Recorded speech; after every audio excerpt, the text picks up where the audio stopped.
And here we are, live on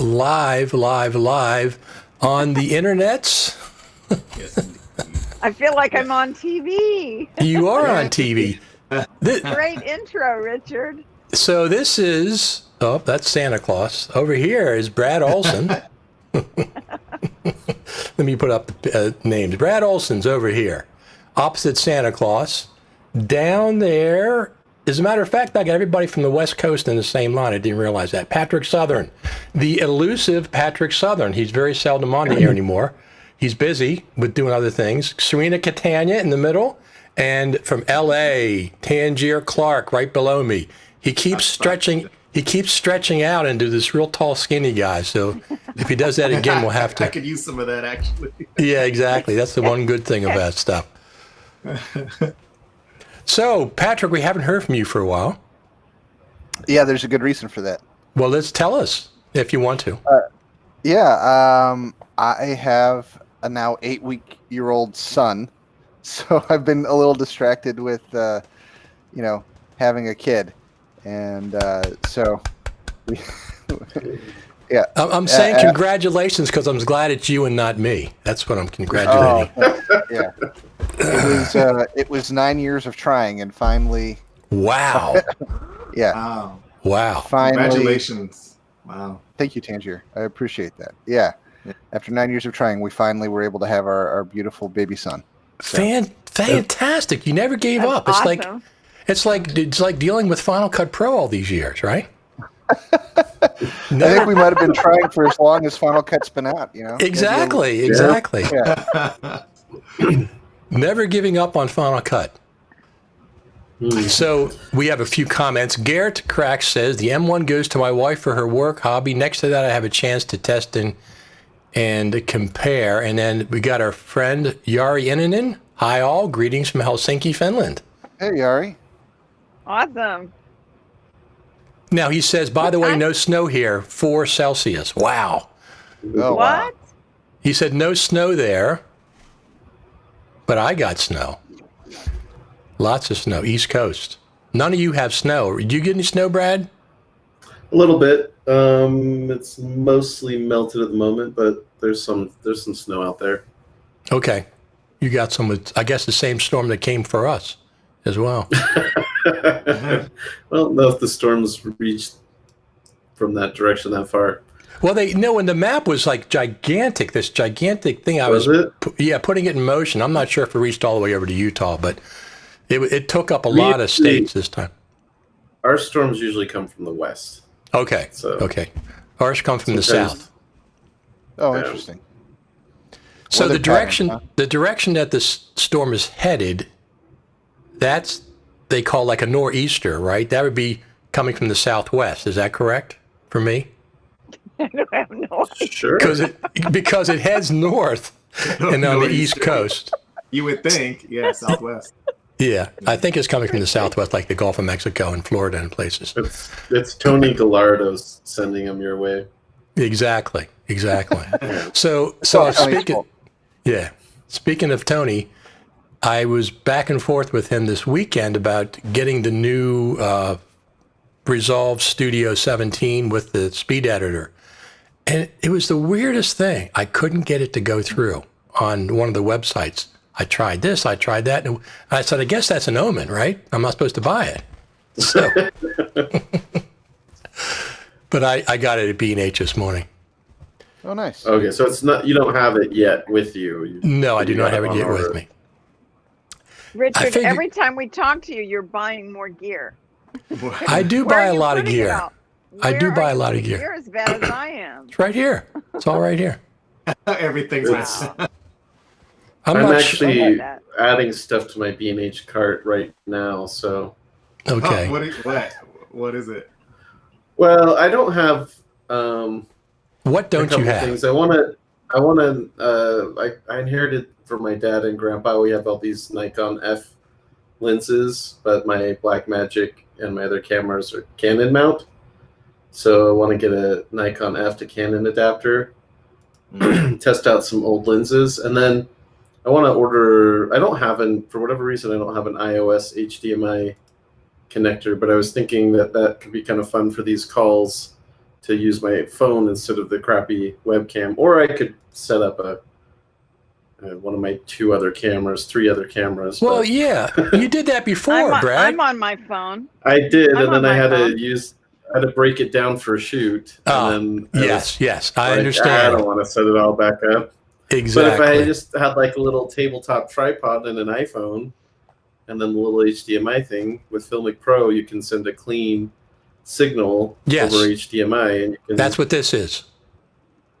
This is Filmic Pro, the clean set. By the way, this is my backyard cam, and I can zoom in live. Look at the squirrel There. feeder. It's Serena brought up the point Aw. that yes, she is on her iPhone, but I want to go through my A10 Mini with my iPhone. Exactly. Okay. I was gonna say And then there's I- also EpoCam. Well, also. But if Yeah. you're just a guest, I to mean, use your- I'm to just use your sitting phone. here talking. I don't have to switch anything. So. But you also You know, I look could've- really good. Your camera looks But really if good. you could switch to Thank other you. angles, would you?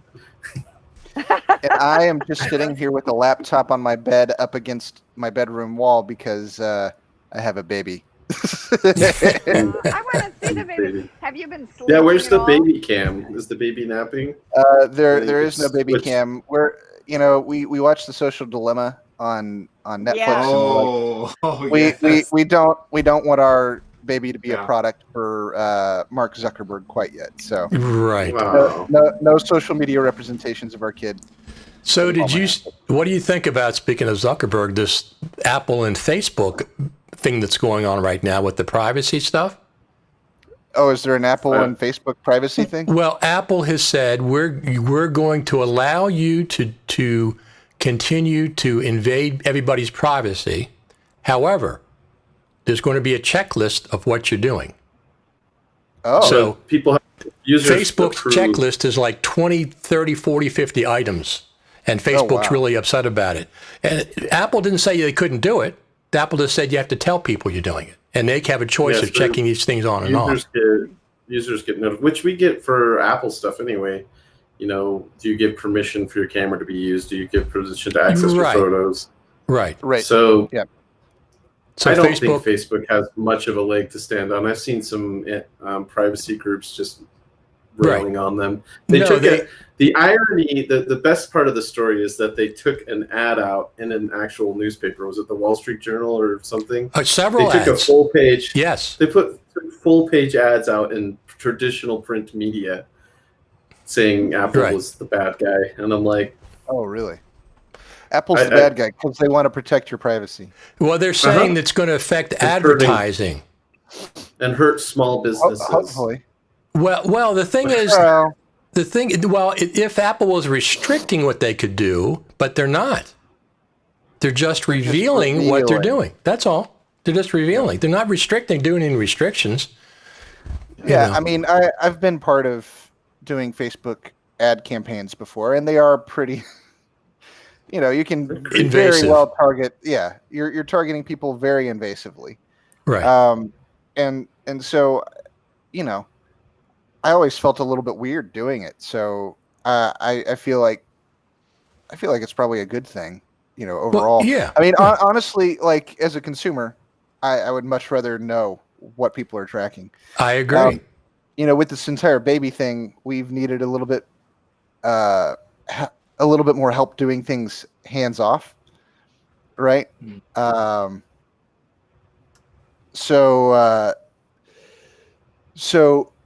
we need to be able to, use voice if possible. So we've been thinking about do Sure. we do like an Amazon Echo or whatever? And the thing that seemed obvious was to go the Apple route because they put such a premium on privacy and encryption and all of that. So I think Siri might be our best friend in terms of like turning lights on, turning lights off, turning on music for the kid, all that sort of a thing. No, absolutely. Absolutely. I said, is Apple perfect? No, but I trust them a lot more than I do any of the other giants. Absolutely. So I agree with you 100%, Patrick. You know what I found very peculiar about Siri, though, and I use this for a class, is the implementation of Siri on iOS devices versus the Mac, particularly when there are times where I use Siri when I'm doing other things and I can have Siri read pages or read text for me. I wonder why there's such a disparity between how good it is on iOS and on my phone, and it's not that good on my desktop. So if I'm, I like the space and doing other things on my desktop, I end up sending things to my phone just to use Siri's capability on the phone. I find it so odd that there's no congruency between the two platforms. What are your Macs like as far as, do they have the T2 chip, and then are you on like Big Sur? Interesting. So to answer your question, that's interesting. I haven't considered that, Brad. I'm on a desktop. I'm on the 2013 Mac Pro, and my laptop is a 2016 MacBook Pro. But so the MacBook Pro should be a little better. I don't have the T2. Big Sur, I just jumped in with the update. You're brave. I am brave, but I have two machines. I tested one first. Okay.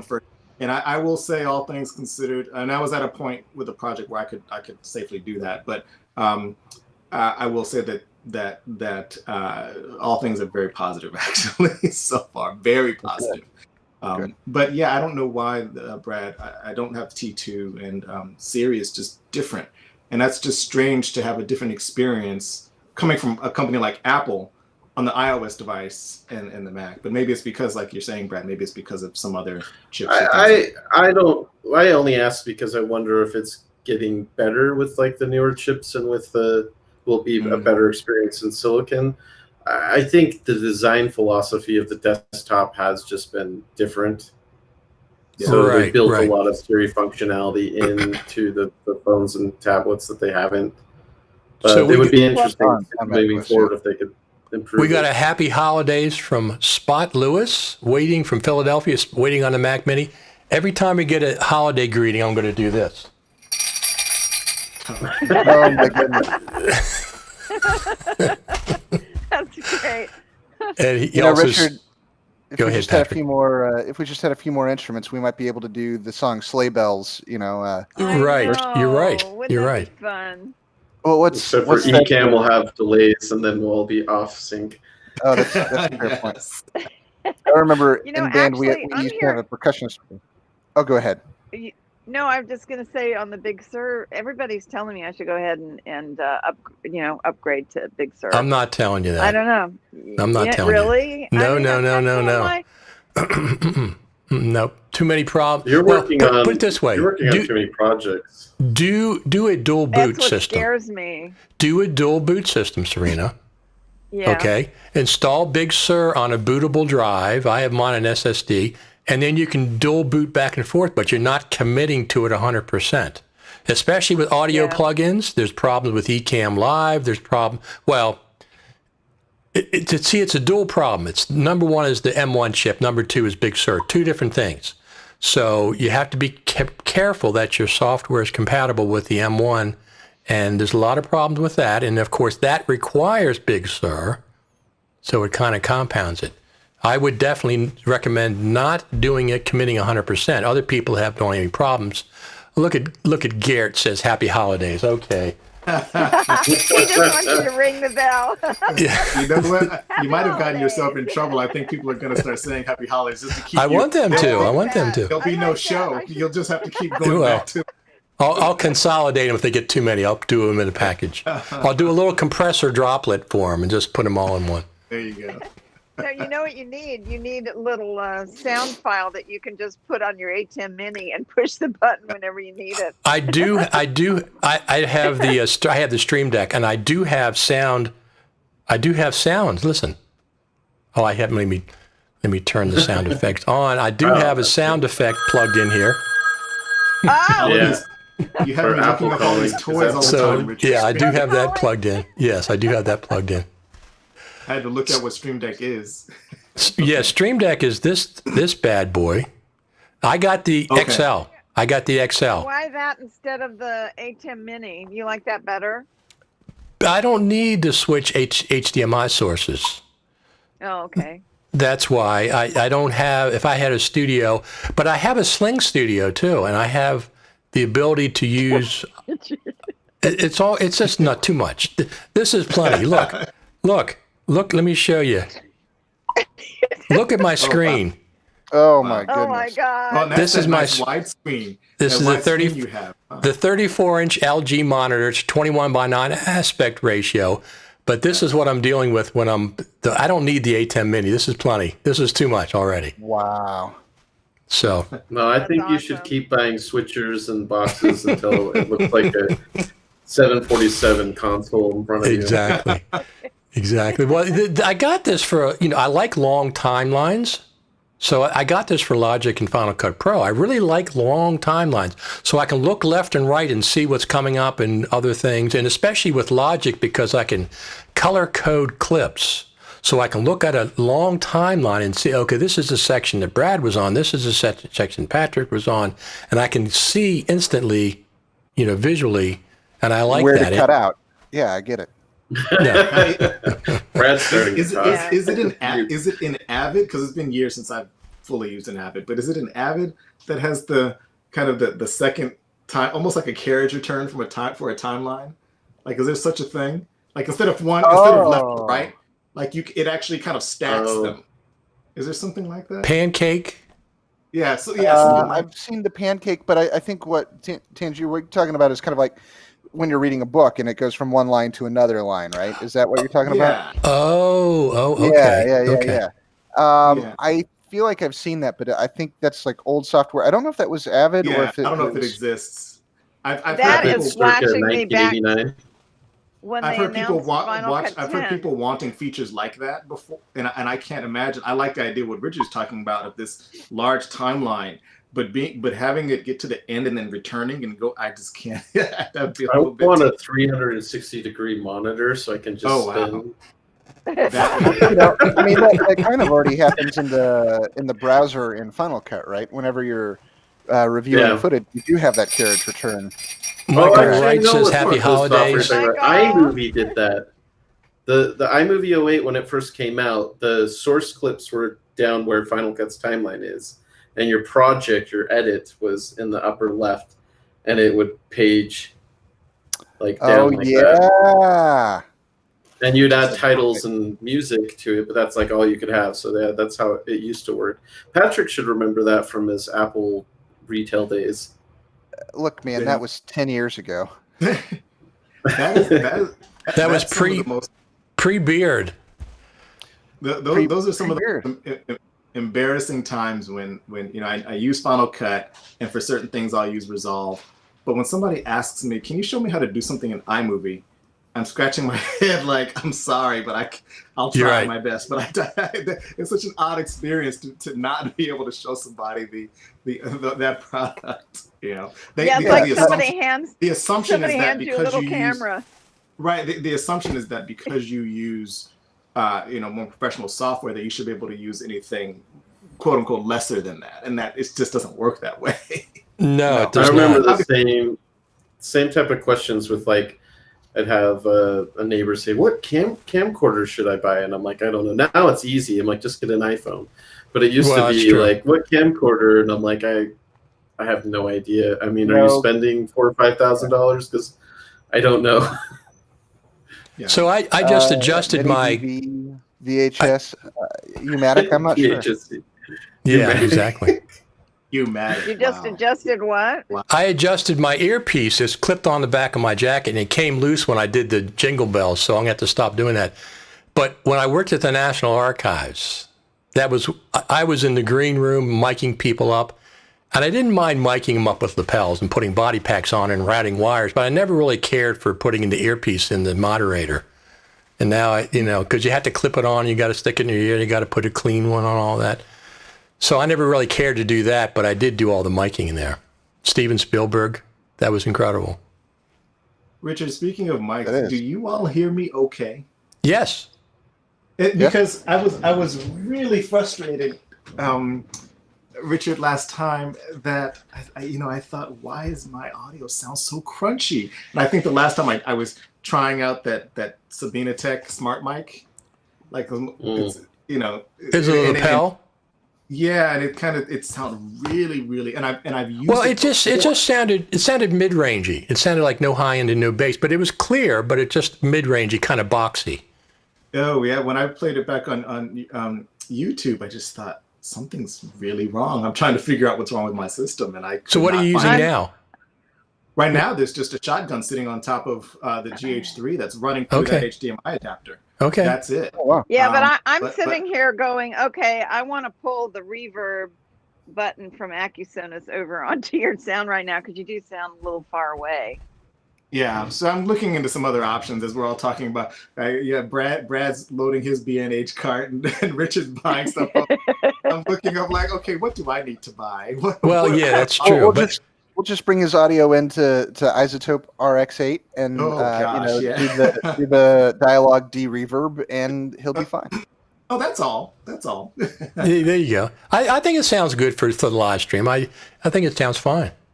So Spot Lewis says, does Merry Christmas count? Of course Merry Christmas counts. That's the main one, Merry Christmas.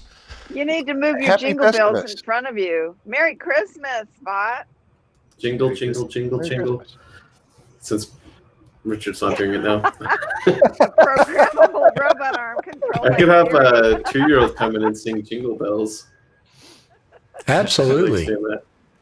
So what's everybody's going to have, I guess nobody's having a big Christmas celebration this year, family-wise, or are you? Is anybody having a big one? Not huge, just like we've been kind of locked down-ish. So we'll go to my parents and then have the grandparents over a different day, but not Okay. like it would be. You know what we're doing? I'm kind What? of excited. I sent everybody one of those portals. Hey. And they all have a portal. Every family has a portal. And Oh, actually, nice. my grandson called me on it all by himself yesterday because he wanted to play Monopoly with me. So Wow. on Christmas morning, we're all going to turn our portals on and we're going to open presents together. Oh, there you awesome. go. So, So who does the portal? What company does those? oh, you're going to Facebook. love it. Facebook. Facebook. No, here's the thing. I knew from the very beginning of the internet that emails are not private, Google's not private, Facebook. You have to just go in knowing that, and then just don't ever post anything you don't want somebody to see. I don't even put my phone number in a private message or anything. I don't want them to have that information. You know, they just harvest everything. You are their product, but I know that going in. Okay. I'm involved with a lot of Final Cut Pro groups and Logic Pro groups and local, in my area, Carroll County groups. I know that going in, that privacy is of a concern. So don't put anything private. That's all. Yeah. Right? I wanted to circle back to an audio question that maybe Richard knows. But I've been thinking about this for years, and I wonder if something exists that's a little more like forensic audio tools, in that if you have like a low bit rate or low sample rate or high compression, are there any like AI tools in the works or anything coming out that can reconstruct or clean up audio? Because in the case of like bit rates and samples, it seems like when they're low, it's like these stair step things. Right. And it The seems like lower an it is, algorithm could come in and smooth that out and make some assumptions based off of what frequencies are existing of how to fill that in. Isotope has some tools to work with that sort of a thing. Well, first of all, something worth noting is that a lot of their tools are based off of AI and machine learning. So they've done a lot of machine learning with audio over the years and trained models, and that's how they have things like dialogue de-reverb. I have used them even as far back as like 4 or 5 years ago to do some declipping, some removing of distortion, and I believe they do have tools for resampling audio. for over-modulating, if you have over-modulation. And the thing is, I've used that too if I got concert footage that was recorded too hot and it was clipping. But you don't do it all at once. Do it in a couple passes. Do a little Right. bit, and then come back and do another little bit. Light passes, right? The 2 light passes. A lot of times that'll work better than 1 heavy pass. But to answer your question, Brad, I'm sure there's somebody that's doing some of that, but it's like you can't make an MP3 into a record, to a CD. Well, You can't reverse that. Yeah, we're seeing some interesting. I mean, some of them are kind of hacky approaches to like up-resing photos, where they just pull from a library of images to just make assumptions and fill it in. Okay. But I think we're seeing some like Resolve has a neural engine deinterlacer that we actually used on a project It last worked month well? and worked really, really well. Very So cool. I'm wondering what's the I've been thinking about that for many years now and I know that I did know about isotopes. I've used declipping an isotope and some other Right. things, so it makes sense that they might have some resamplers, like you said. So the interesting thing is exactly what you're saying. Digital audio is step, 1 0 1 0 1 0. Analog doesn't have that. Analog is just continuously smooth. It doesn't have that stepping. If you have enough samples and you have a 32-bit they get flow. smaller. They get small, but they never flatten out like analog. To our ear, perhaps it sounds like it, but they can never get to 0. Like analog is just a smooth curve. That raises another question, though, because couldn't you just use some sort of math or whatever to create, instead of having integers? At some point, you have vector graphics, for example. Could you do that with audio waveforms? You can never change computing away from ones and zeros. Ones and zeros, though. They get smaller, they get closer, but I think to your point, Richard, it's kind of like limits in math. The inability to ever reach this one specific number. You can get to like 0.00000000001, but you can't ever get to 0. You know? Or like pi. Encode, so you'd have to process it through ones and zeros, but I wonder if you could encode audio, because you can do a graph, right? Like a mathematical equation that represents a curve on a graph. So I wonder if you could, and that's essentially how vector art works, right? Sure.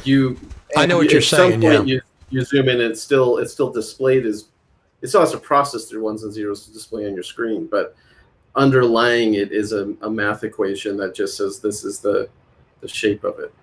Let's talk about Final Cut Pro. Yeah, why not? I just, these are some of the random things I stay up late thinking about. The very morning that Final Cut Pro 10.5.1 came out, 3 hours before it came out, I went on Twitter and I said, are we going to see an update to Final Cut Pro 10.5.1? And it came out, it was on Monday, which is unusual. And it just came out that morning. But of course, it was just, I expected a little bug fix. I didn't expect anything more than that. But I was pleasantly surprised, because listen, I understand, I go through this all the time with people on Twitter and Facebook. Yes, we're kind of waiting for a big update that we kind of expected 10.5 to be, but it wasn't. But we got 10.4.9, which was a pretty cool update with features. But they've put out 4 updates in 3.5 months. They've never done that before. I got all these angry text messages from somebody, who was that, about no new features to find. Oh, it was Richard Taylor. He was texting me. He was really mad that there weren't new features in 10.5. Well, speaking of that, one of the best responses, when I said Brad and I were on a Facebook group, and we were people were commenting, and I said people were disappointed in 10.5, and I said, listen, 10.5 is like a naming fluke. It's the promotion department, not the Final Cut Pro team. It has to be. And I said, expect 10.6 to be the big feature update. And Brad came on and said, oh, no, that's not right. They're taking features away from now on, which 10.5.1 came out, and they took away. It never really worked. It did work at one point. The social media. So you used to be able to upload directly in Final Cut to YouTube and Facebook, and they said new feature, and it wasn't. It kind of has some new features, but they took away the ability to connect your account, which wasn't very reliable anyway. So I don't really care that they removed it. But I do know that, I remember watching videos 3 or 4 years ago where there were people on YouTube saying, why I prefer Final Cut over Premiere, for example, is because I can upload all my YouTube videos directly. I can go to bed and upload the video, not worry about it. But I always found that to be unreliable. So the big thing with 10.5.1 is they took away the ability to directly upload to YouTube, right? You never could upload to Facebook directly, could you? You could. You Yeah. could. There was Facebook, Vimeo, and YouTube. I think Oh, there was three. all three? Okay. Hey, I know a way where you can get your video up to Vimeo, I think. If you upload to Frame.io, then you can click a button in Frame.io and it'll go to Vimeo. Oh, Yeah. wow. That's all you need to do.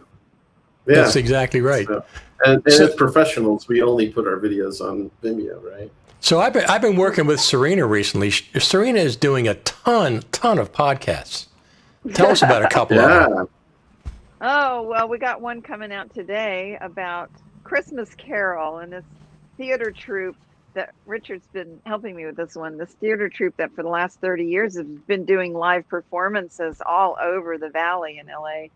And of course, this year they can't do it. So we're talking about that. That's but it's OWC still sweet. Radio? It's still sweet. Yeah, it's OWC Radio. And also the Ozone is coming out in 2021. We're going to come out with that big time. So we're already starting to interview people. I just did an interview with Jason Ziller at Intel about the 11th gen processors on the new Intel machines and Thunderbolt 4, which between OWC and Intel, there's a difference of opinion about There's a little bit of how valuable Thunderbolt 4 is.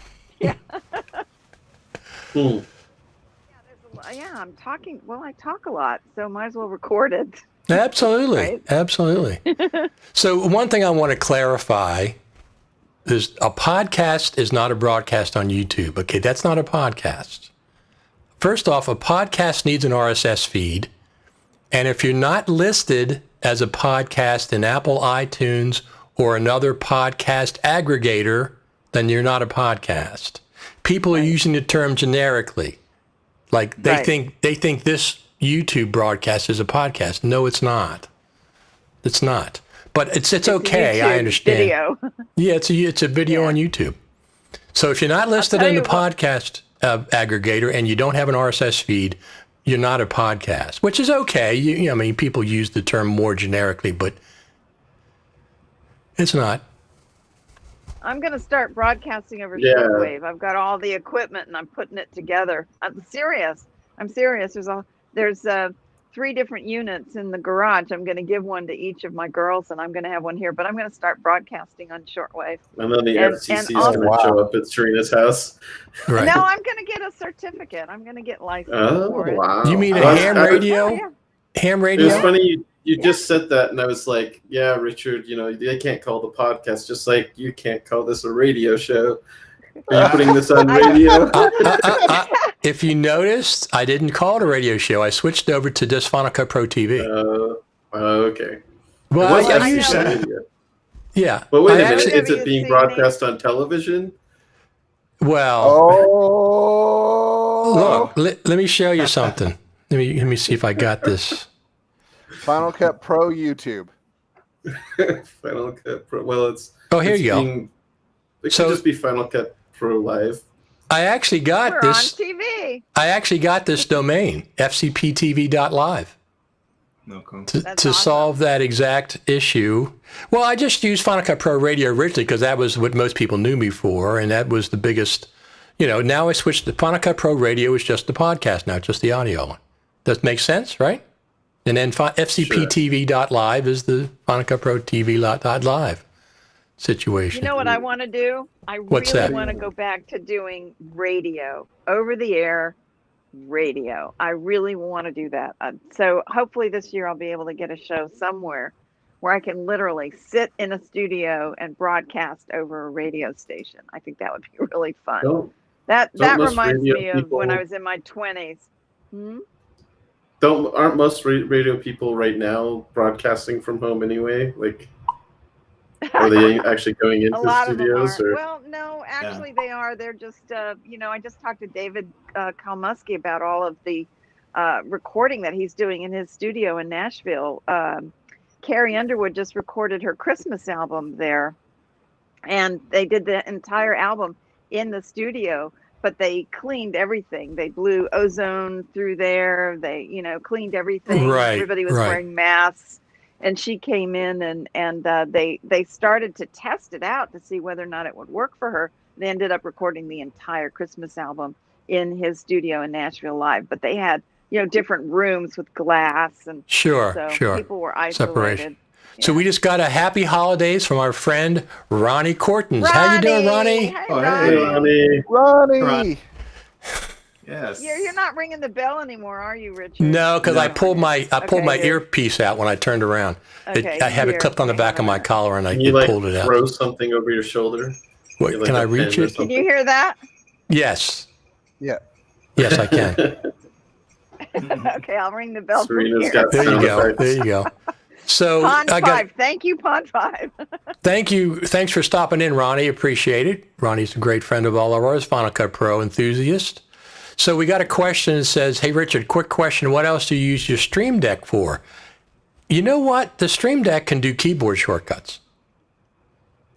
You can program any application. If you have a keyboard shortcut, like 3 or 4 keys, you can program it in Stream Deck. So when that application is up, you can just press the button, and you can do custom graphics and all kinds of things with this. It's amazing. It's an amazing device. I've been waiting for one to go on sale, and I finally found one on Amazon, and I picked it up when it went on sale. So I haven't used it for Final Cut Pro yet, but I do have it for Safari, the Finder, and a couple of other applications. Of course, there's a whole bunch of them for Ecamm Live, which I'm using. The way podcast is used is generic like Kleenex, Gary says. Yeah, That's it's correct. becoming that way. You're right. I understand. Gary. I mean, I'm just saying, but it's not a podcast without an RSS feed. And if you're not listed in a podcast aggregator, at least one of the majors, Apple, iTunes, or Google, whatever. Garrett says, Yeah, "Happy I holidays, love, Ronnie." Yeah. I love Google whatever. It's my favorite Yeah, podcast. Google, what is the Google? What is the Google's? The podcast directory? Is that what it is? I don't even know. Google something. I mean, Apple. I know Apple has podcasts. It's called podcasts. I didn't know Google had any. Yeah, thing. I submitted to them, but of course, the vast majority comes from Apple, from iTunes. Oh well, I'm look at that! I just lazy. got my We final use flash. Blueberry. I just got my final flash removal notice. Oh, did you really? it just popped up. Well, I haven't trusted Flash since Steve Jobs was alive, right? Oh yeah, There's there's still some websites using Flash. It drives me crazy. I'm Oh, not that's reinstalling nuts. Flash. So Yeah, I No. can I think we watch have, what you have on what your we have. website. We have to the 31st, and they will not be supported. So, not that I use it, nor have I ever cared for it, but I'm just saying that's I think support ends on December 31st, so you can uninstall it. Yeah, So I've been getting a few notices pop up from time to time, and I just keep hitting remind me later in case I happen to run across one site that's still randomly using it. But it also, Tangier, it's also the number one way to get your computer hacked, right? That's what they use. Oh yeah. The Flash. So does that mean that HomestarRunner.com is going down permanently? Which one? Well, they've been putting videos on YouTube for a long time. They actually had an episode of Homestar Runner where the whole world was being destroyed because Flash was no longer supported. It's kind of funny. Yeah, I remember that episode. Yeah, but still, I want to be able to go click on the various versions of the home screen, They need to redo it in like HTML5 or something. It was a lot of fun to be able to click on the secret things and pull up images or click on the secret parts of the strong bad emails. Mm-hmm. Anyway, for those of us who were in middle school back in 2001. I was in high school, I'll have you know. Oh, you were in high school in 2001. Okay. Yeah. I don't remember that's where. Depressing. Well, anyway. I feel old. I was in college. Yep. So who's having a traditional Christmas meal this year? I am. Turkey and stuffing what's traditional? A goose? Well, turkey and stuffing, something. We'll be watching A Christmas Story. Does that count? I think we talked about this, Rich. Absolutely. Yeah. With the barbecue, I think we talked about an episode or two ago. Yeah, that was Tony Gallardo, our friend. The Thanksgiving barbecue. I'm going to be smoking a goose Oh, there is someone doing the Yeah. Christmas goose. But this is not something that I grew up with at all. My father-in-law's been teaching me how to smoke, and I've gotten pretty good at it. My mom asked me a few years ago to give it a try, and I did not want to do it because I don't like testing things on people like that. But now, the irony is that my family, I actually prefer the smoked fat once I clean it and strain it and everything. Right. I prefer that over the meat because you just take a teaspoon of it and add it to vegetables or eggs, and it's just amazing. Oh, wow. So I usually. It's actually healthy. It's healthy too. Yeah. I usually, once I clean it up and, I usually just give it out as gifts and things like that, little plastic containers. But yeah. Oh, that's pretty cool. So here's what I think is going to happen with Final Cut. And I actually was talking to somebody. The reason I thought that 10.5.1 was coming out is because Logic updated from 10.5 to 10.6, and then they updated 10.6.1. And even though there may be no actual connection between the Logic team and the Final Cut Pro team, there's got to be some sibling rivalry there, right? You know what I mean? Final Cut saying, we're in 10.5 and Logic is 10.6. We got to get up to 10.6. There is in the marketing hierarchy some connection up higher. Because I remember one year at WWDC, they had a guy they said he was Pro Apps, and he demoed Logic, and then he demoed Final Cut. But his Logic demo was for the Mac Pro. His Logic demo was much more intensive, and Final Cut he just hit play.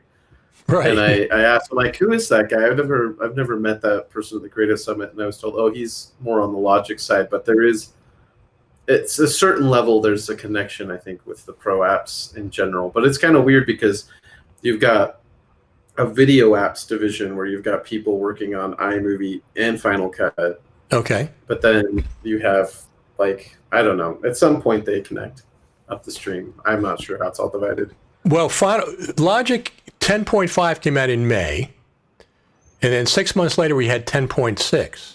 So it went from 10.5 to 10.5.1, and it jumped all the way to 10.6. I'm saying Final Cut can do the exact same thing. It's based on the fact that 10.5 was basically for the M1 processor. I mean, most of it wasn't any kind of a feature update. So I'm thinking they can do the exact same thing. They're at 10.5.1 now, and when we finally get a big feature update that we were kind of, expecting at 10.5, I think they could absolutely jump to 10.6. The same way Logic did. I mean, Logic's a Pro app, and it did the same thing, so that's possible. Don't know for a fact. Do you really think that they'll do that? Do you really think that they're going to, anytime soon, make a big jump, kind of that big feature jump that we've all kind of been hoping and waiting for? Well, they have to do something, don't they? They have to do something. It's feature removals, like I said. They're just going to keep whittling down. They're going backwards. Yeah, but the performance and the speed is going up. So we're going to remove the magnetic timeline. It was too computationally intensive for 5-year-old computers. It looks. I was thinking more like the color wheels and. I sure hope the Facebook and YouTube. Chance posted on 9 to 5 on the 14th that Apple's added it back. Added what back? The direct link to Facebook and YouTube. Yeah, I heard about that too. I heard really? that too. So it's active again. Yeah, I didn't know. I need to upgrade. I need to update because I'm doing a lot of that. Wait a minute. It's not in 10.5.1. Well, this is December 14th, 2020. Well, okay. And this is 9 to 5 Mac, Chance Miller. So what's he talking about? I trust him. He knows what he's talking about.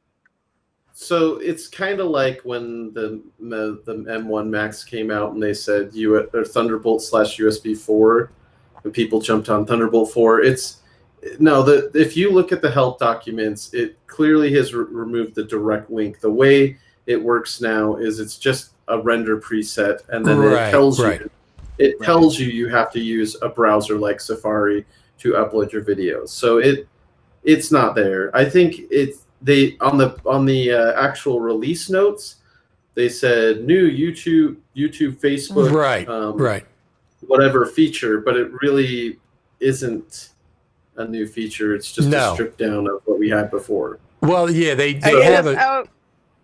we You're keep talking creating a about adding. file. Yeah.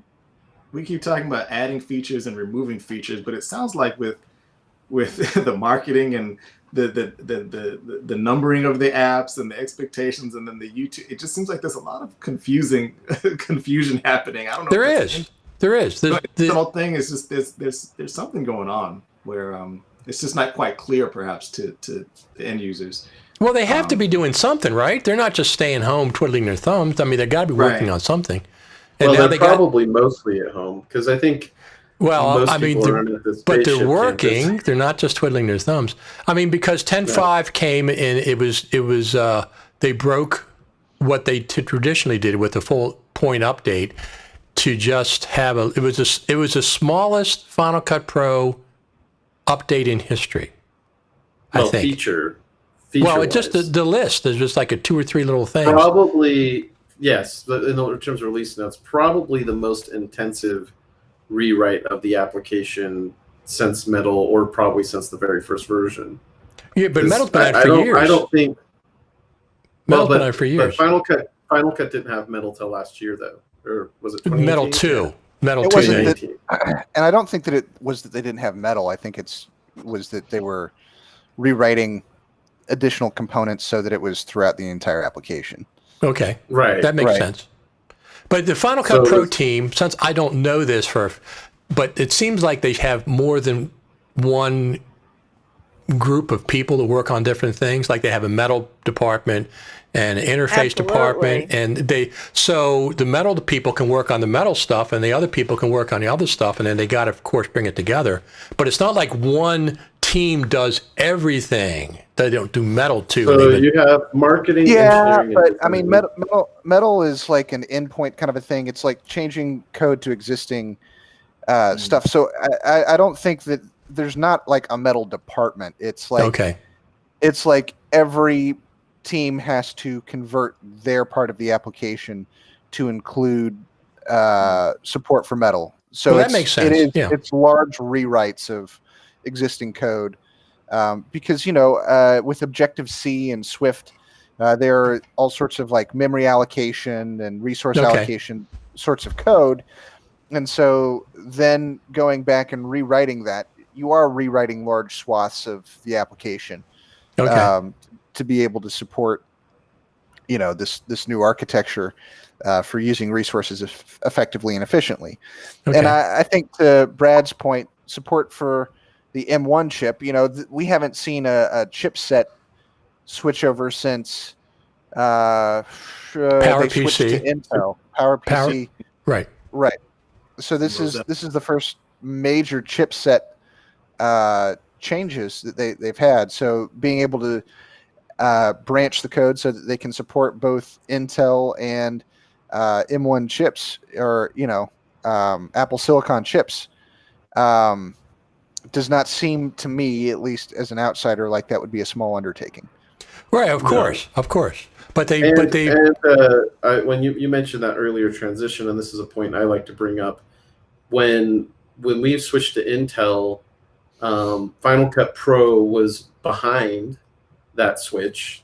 It took them months before, after the first Intel Max shipped, it took them months before Final Cut Pro supported it. And even after they had the universal binary or whatever, it wasn't 64-bit, so it wasn't taking full advantage of the newer Intel chips. And then, as you might remember, that after 2009, that version of the app never got updated. So I think it's a really good sign that out of the gate with their new computers, Apple's saying, check out Final Cut Pro. It streams on these new processors. It shows a lot more support for this version of Final Cut than the previous classic version. Yeah, I mean, I would still say that it's a marketing mistake to call it 10.5. I think that from a I think so too. Oh yeah, I think so too. And I think we all honestly, agree with that. I feel like a lot of the misses that the Final Cut team has had recently has been on how they present the application and not the things that they're actually doing with it. Right. I think we all agree that good performance is important. Of course. And I think we're all used to waiting about a year for major feature releases at this point from Apple. It's just been an issue with timing and naming. I feel like has been the biggest issues. over the last little bit. I agree. As a matter of fact, when 10.4.9 came out, I said, these features, this whole proxy reworking seems like it should have been in 10.5. Yeah, I mean that did, like, 10.4.9 did seem like it would have been more appropriate for a 10.5 as opposed to what it ended up being 10.5. Right. I agree. Yeah, it was a bigger deal for users. Yes. What am I gonna be most excited about? What's going to drive me to be further engaged with the application? Those things that are in 10.4.9. Right. Whereas 10.5 is like a footnote. Okay. Right. Great. Yes, the engineers spent all sorts of time doing this thing. That's great for them. But what do I care about? I care about now I can, use H.264 proxies, or I can generate my own proxies and then attach them, or I can import footage from a network location. I.e., I can import footage from Frame.io in the background while dragging things into the timeline directly. Like, just that sort of thing is exciting and cool. And yes, absolutely. And I can certainly confirm that, and I obviously don't condone people, jumping on your own accord, but I can confirm that Final Cut, I'm running 10.5.1 on this 2013 Mac Pro, and with Big Sur, it just everything. Maybe there's some bugs somewhere I haven't discovered yet, but everything feels so much better. I don't have an M1 chip. I'm on an older machine that's I understand. Interesting. In Final Cut, compressor, everything is just when I dual boot into Big Sur and I use Final Cut, I agree it seems really, really good. But there's too many things that don't work in Big Sur. Right, there's other things. Yeah, other things, not Final Cut. A lot of toys, Richard, that you have. Yes, look at this. Look at all this stuff. I got to make sure everything works, including all this.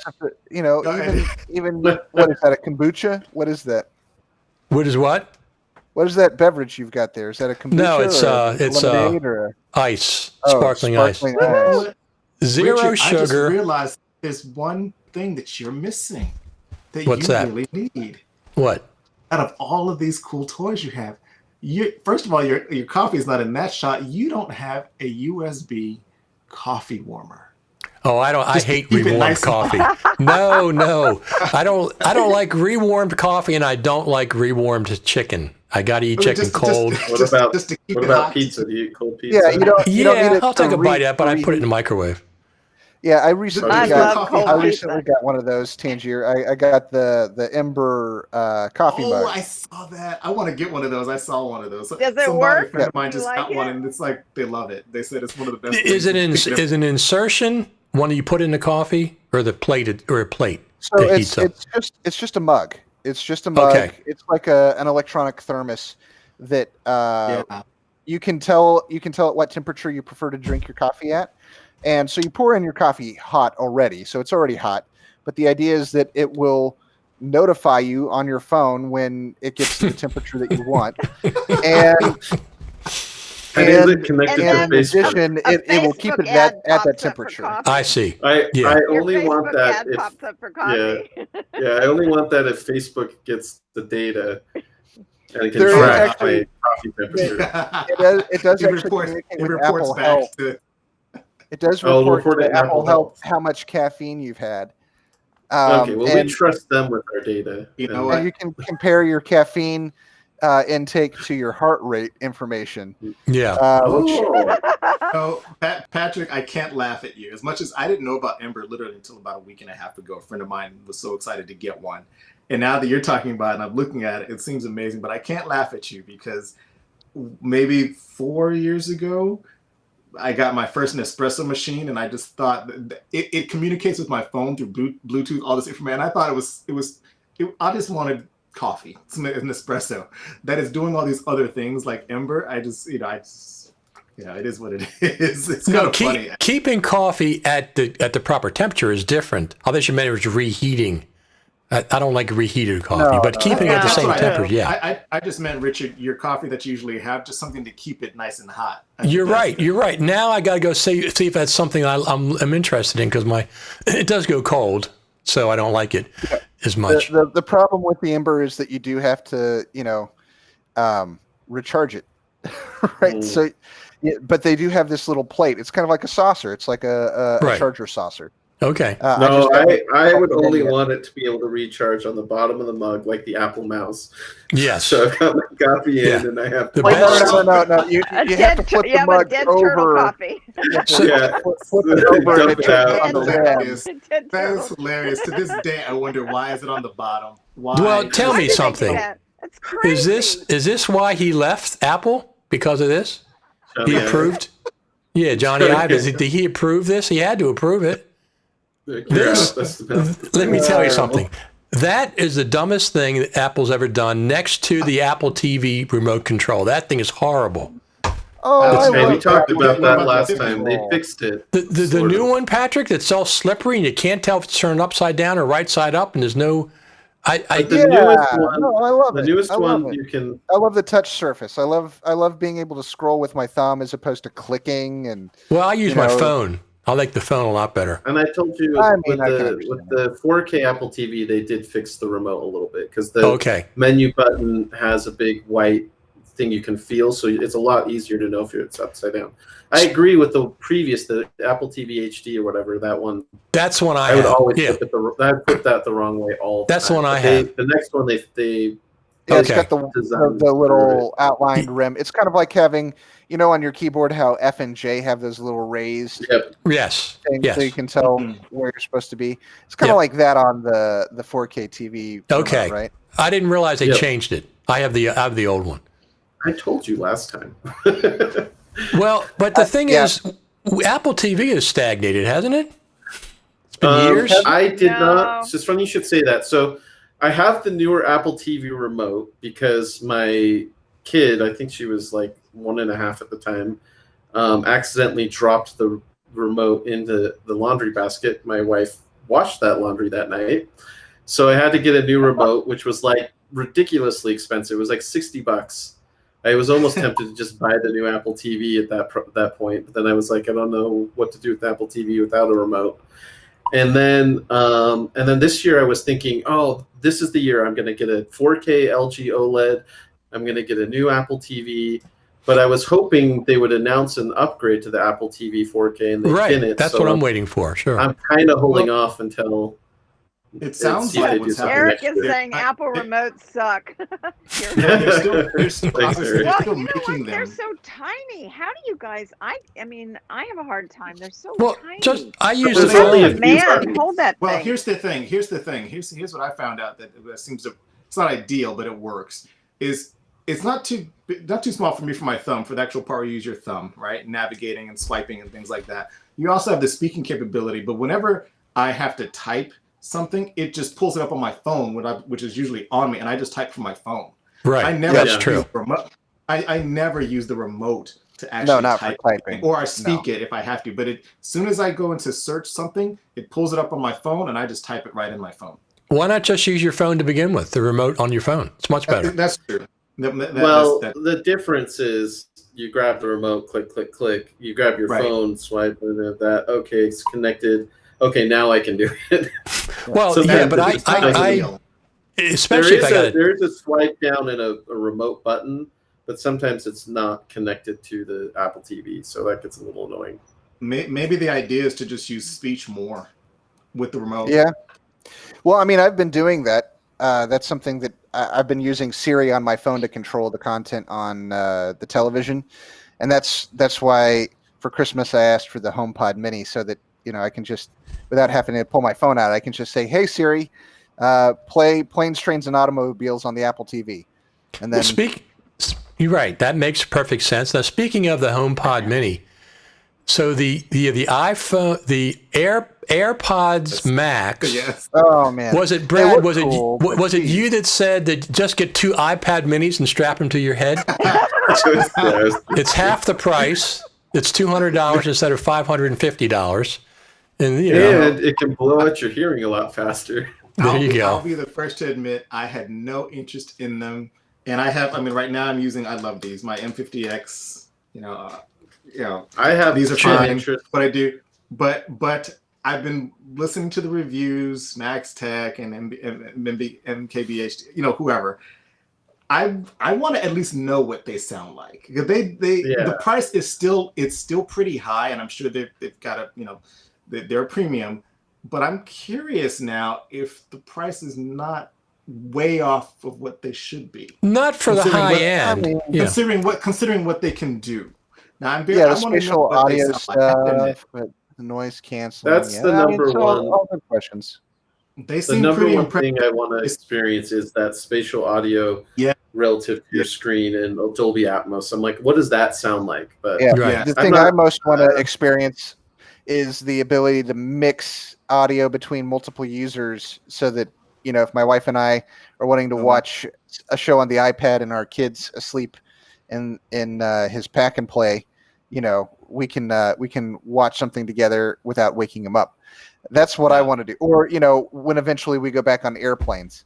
But apparently you can do that piece of it with Beats headphones. You don't need the AirPods, what are they called? AirPod Pros, Max.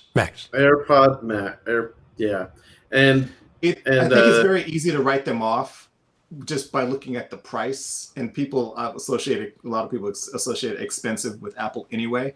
But the more I'm learning about them, I'm not saying they're not expensive. The more I'm thinking, maybe there's something here. I just need to experience. Well, yes, I agree. Same with me and the Pro Display stand.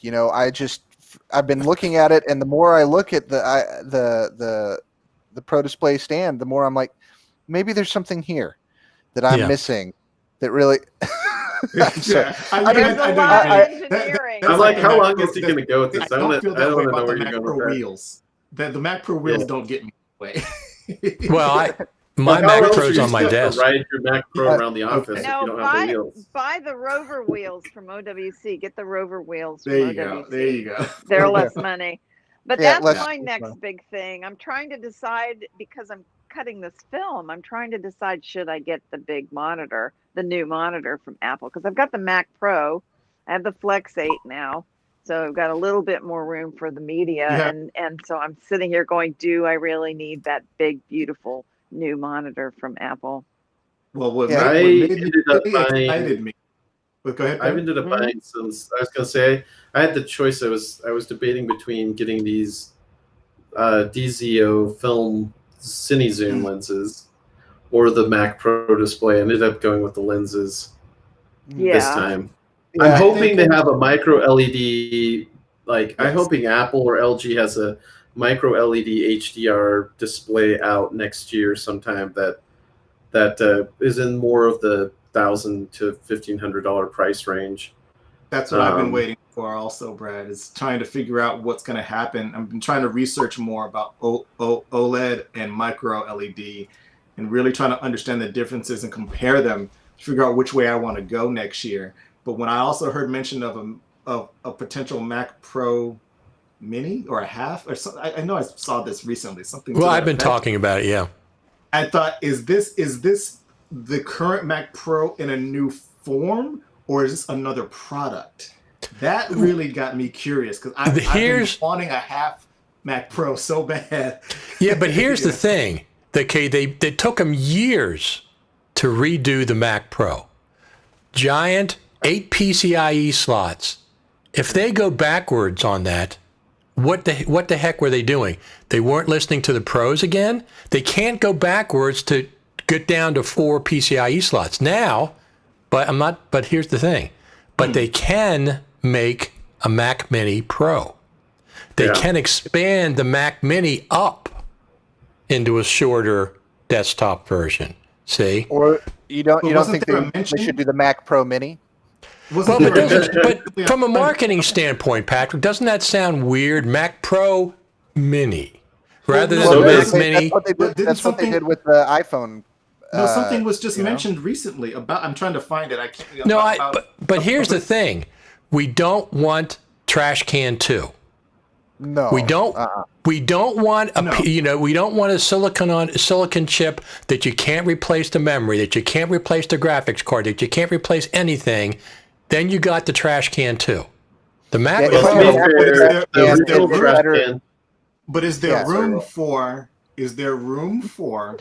people like me who I absolutely love the Mini, and I see myself probably getting an M1 down the road, not as my main machine, but maybe the kids or something like that.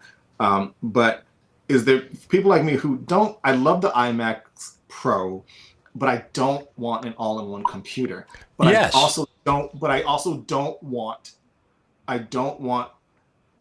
Maybe probably don't need a Mac Pro, but need something similar to a Mac Pro. I'm not Yeah. debating that. A new I'm not product. a new product, but to call it the Mac Mini Pro. Don't call it the As Mac opposed to the Pro, Mac Pro Mini. Mini. You're taking this premium product for pros and we're going to make a mini version of that, like a mini me. So you'd rather take the mini version and make it pro. You'd rather have a Yes, pro I'd version rather of the mini expand product. the Mac Mini up to a Pro.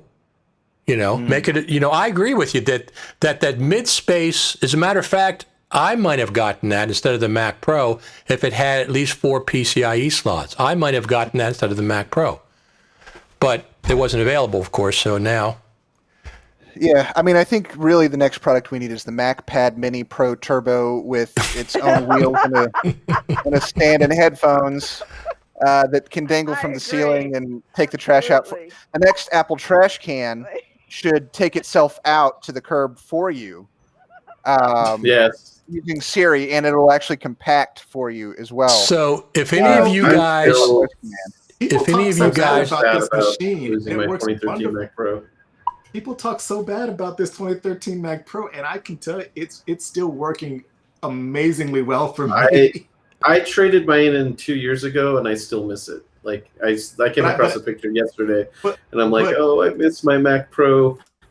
But in so all fairness, I got it for I wouldn't have purchased it full price. I got it from a YouTuber who was trying to get rid of it because he just lived off of his laptop, and I got it for an insanely cheap price. Sure. So it made total sense. Plus all the input outputs and things like that. It's performing extremely well for me. Of course, unfortunately, the downside, because it's a Xeon chip, is I do send my QuickTimes to my MacBook Pro to take advantage of the QuickSync to do all my web compressions. Because even my 2012 MacBook Pro would just eat my Mac Pro alive. It's just no contest. Right. So I was going to mention on the whole, since we're trashing Apple marketing naming, the most confusing one to me is when they split iTunes, and it's like music, podcasts, movies, TV. Okay, that's fine. But I still have to go to the iTunes store, and then I have Apple TV. I have Apple TV Plus content in my Apple TV app on my Apple TV, which isn't actually a television. It's so hard to talk about, and it's so and especially from a distribution side, when you're saying this is where people can find your content, it's really confusing. Right. No, I agree. I'm wondering where they're going to iron that out. I honestly would have preferred, honestly, that Apple people I know will probably not like this perhaps, but I think I would have preferred Apple not to separate the apps and just rebrand iTunes. Yeah. And regarding the Apple TV, what we were talking about a moment ago, they're still making them, obviously, but it's what I was reading recently is that there's no big updates, but are they putting the Apple TV app in more smart TVs? Is that kind of the new? Yeah, they are doing that. And is Apple ever going to release the mythical Apple TV? Is that ever going to happen? Well, the Apple, why would they real, need to? the real TV itself, Right. That allegedly they were. Because I would pay $500 more for version, an Apple. I would pay $500 more for an LG display and an Apple TV branded as an Apple TV than buying the same thing from a LG. Well, Brad, let me ask you this though: would you pay the $2,000 for the wall mounts? Oh God. I don't know if what that's I expensive enough for the wall mounts. You know what I just did? I just got an Anchor 4K projector and a 100-inch screen, and I'm having the best time with that. Ooh. I am just at night. How does it project? How does it project? It's surprisingly good, and what I'm really shocked about, I expected to have to hook up external speakers. It's got Dolby sound built in. I don't know how they do it, but it sounds really good. Wow. Yeah. Because I turned the TV room, which got the 70-inch beautiful TV in there, I turned that into a guest room. So the guests are going to watch TV on this huge screen.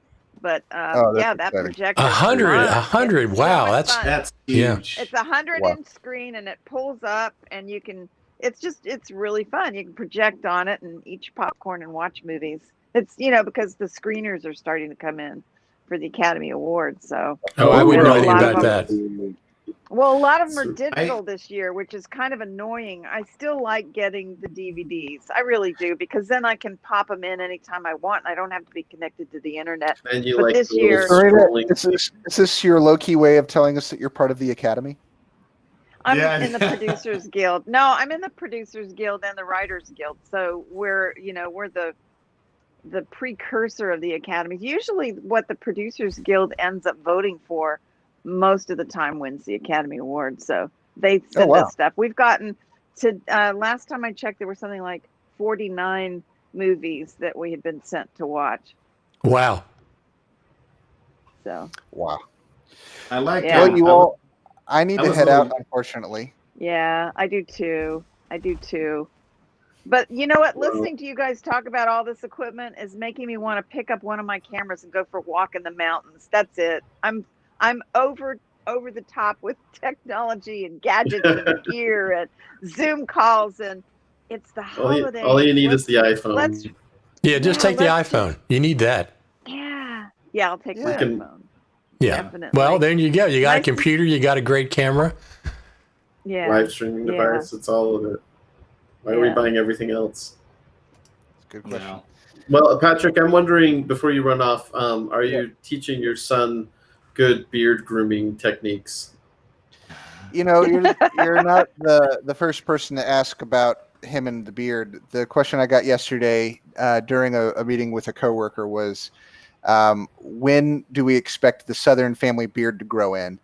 And the truth of the matter is, I might just shave the entire thing off before he's 2, so that Well, he doesn't have that Well- terrifying. my have to- My wife 5-year-old, would kill me.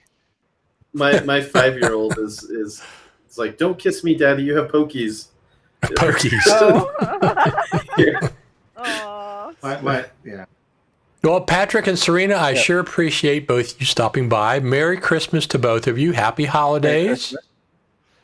And Happy holidays to Nice you as to well. see everybody. Happy Christmas. I'll let you guys keep talking about gear, and I'm doing this from my phone, so I have to figure out how to turn it off from my phone. I'll just, I See you can, next And- year. I can cut you Just off. knock me out. Okay. I can cut Really, you off. really guys. quick before, Bye. before Talk to you later. No, wait. Oh well, she's leaving. I was They're curious both- with Cirinia what happens in her case of if somebody calls. Like, is the whatever she's using to whatever software she's using, does it prevent incoming calls since she's using her phone? Oh, Well, that's There's true. There's an app because there's another app that I actually have a version of it. I haven't used it in a while that lets you use your phone as a webcam called EpoCam. Right. And there's that because I know, Brad, you were talking about wanting to run yours through HDMI though, through your A10 Mini, and I know there's EpoCam. So I thought, well, Cirinia, wow, do these apps have something that prevent any incoming calls? Because if you're using your phone, there's all kinds of things that can happen, notifications. The one thing I Can't don't you- want to have to do. Go ahead. Yeah, can't Is you it just turn airplane off mode with notifications or Yeah. do that not might be disturb? hard though, 'cause- Do not oh, disturb. put on do not disturb. There you go. Yeah, there you go. That's the Yeah. only thing you have to always make sure that you turn off all these. If the app that you're using Yes. doesn't do it for you, Yes. you always have to make sure you go in and turn off these other things and then turn them back on when you're done. Right. Right. The back on. I've done that where I had it do not disturb or something on, and then I'm like, I wonder why nobody called me today. And then it's like, oh, look Right. at all this. When we started here, because I don't really use it much, hardly at all. But our home phone started ringing, and I thought, oh my gosh, let me put this thing on silent because I just don't use our home phone hardly ever for anything. People call it for whatever reason. It's usually robocalls from our kids' school or something like that. But yeah, you always have to think Exactly. about, yeah. I get a call once in a while on my iPhone and it says United States. It's United States is calling. Really? The whole United States is calling me? What's going on here? And there's another one that says spam risk. I said, well, that's good. That's a good descriptor right there. Click. You don't Something get through. Serena mentioned, but I didn't get to tell her. It's pretty impressive. I'd love to see the 100-inch screen. But You're pretty impressive. she was talking about where she places her speakers. It's something that was something I've been really interested in for a while. I have an old one, but one day I'd like to get the new one. I was a little bit lazy at the time years ago trying to place speakers for back with the 5.1. I didn't want to create things in my walls and things like that. And I just really, so instead I went with, it used to be called it's the Yamaha digital cinema projector. Because whenever people say, and I have to admit, I don't say I get snobby about it, but I just want people to know the differentiation. They say the sound bar. And they say, oh, you have a Yamaha sound bar. I say, no, it's a digital cinema projector, because what it is, a sound bar is like a bar.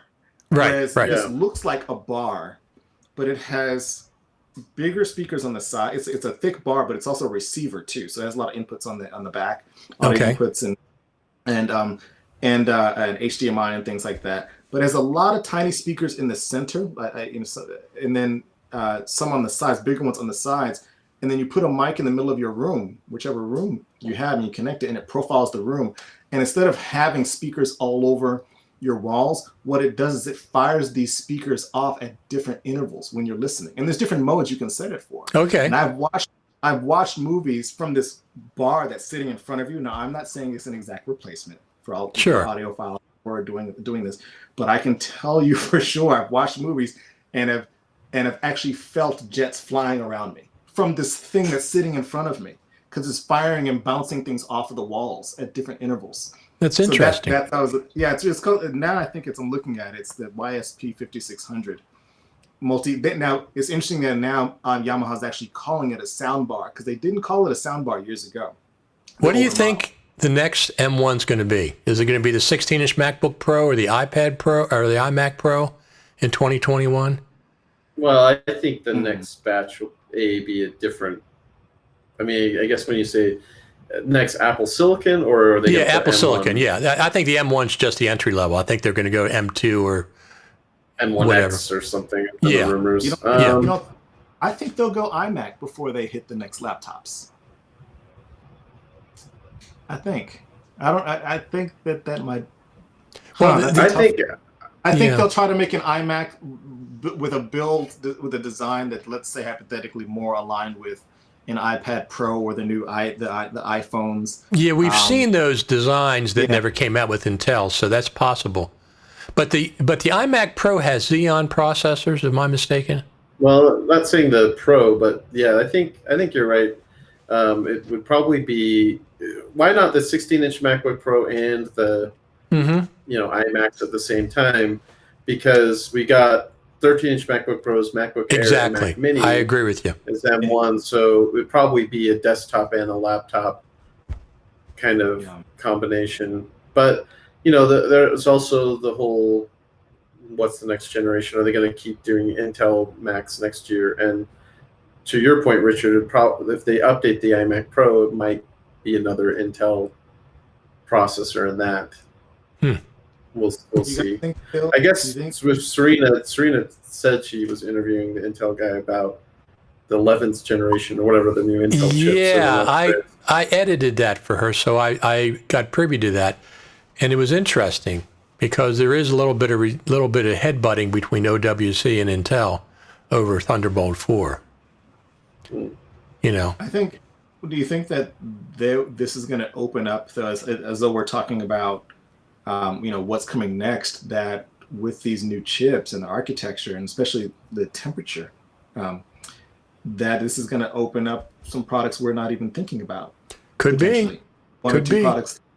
Well, the Apple Car is coming out in 2021, right? I heard 2024 in the last. No, I know. I saw somebody that said 2021. I said, it's not coming out in 2021. They can't even get A friend of mine sent me a link. I haven't read it yet, though. But this, we were laughing because it says that now Microsoft is working on an in-house chip for its servers and PCs. That's all we need. That's all we need. This is from Reuters.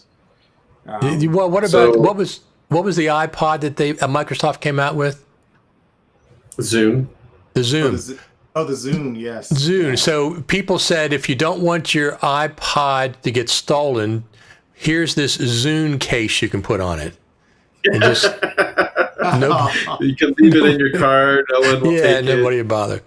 It's like Doesn't matter what city you're in. one of the that's a fear for people with the headphones also. listen. About, If somebody taking them. if either one of you guys get those Apple headphones, that's one thing. If you get that stupid case for those headphones, do not bring that to the Final Cut Pro Creative Summit, okay? I Because I'm was going to planning be. on wearing that around my neck, and it would look like a little brassiere. Yes. I Yeah. don't A know. lot of- Sometimes I don't understand. I mean, the headphones are one thing. That little case is just ridiculous. It is a bit strange. So, Brad, are God. you going to go to NAB next year if they have it in the fall, you think? Or is that too far ahead to worry about at this point?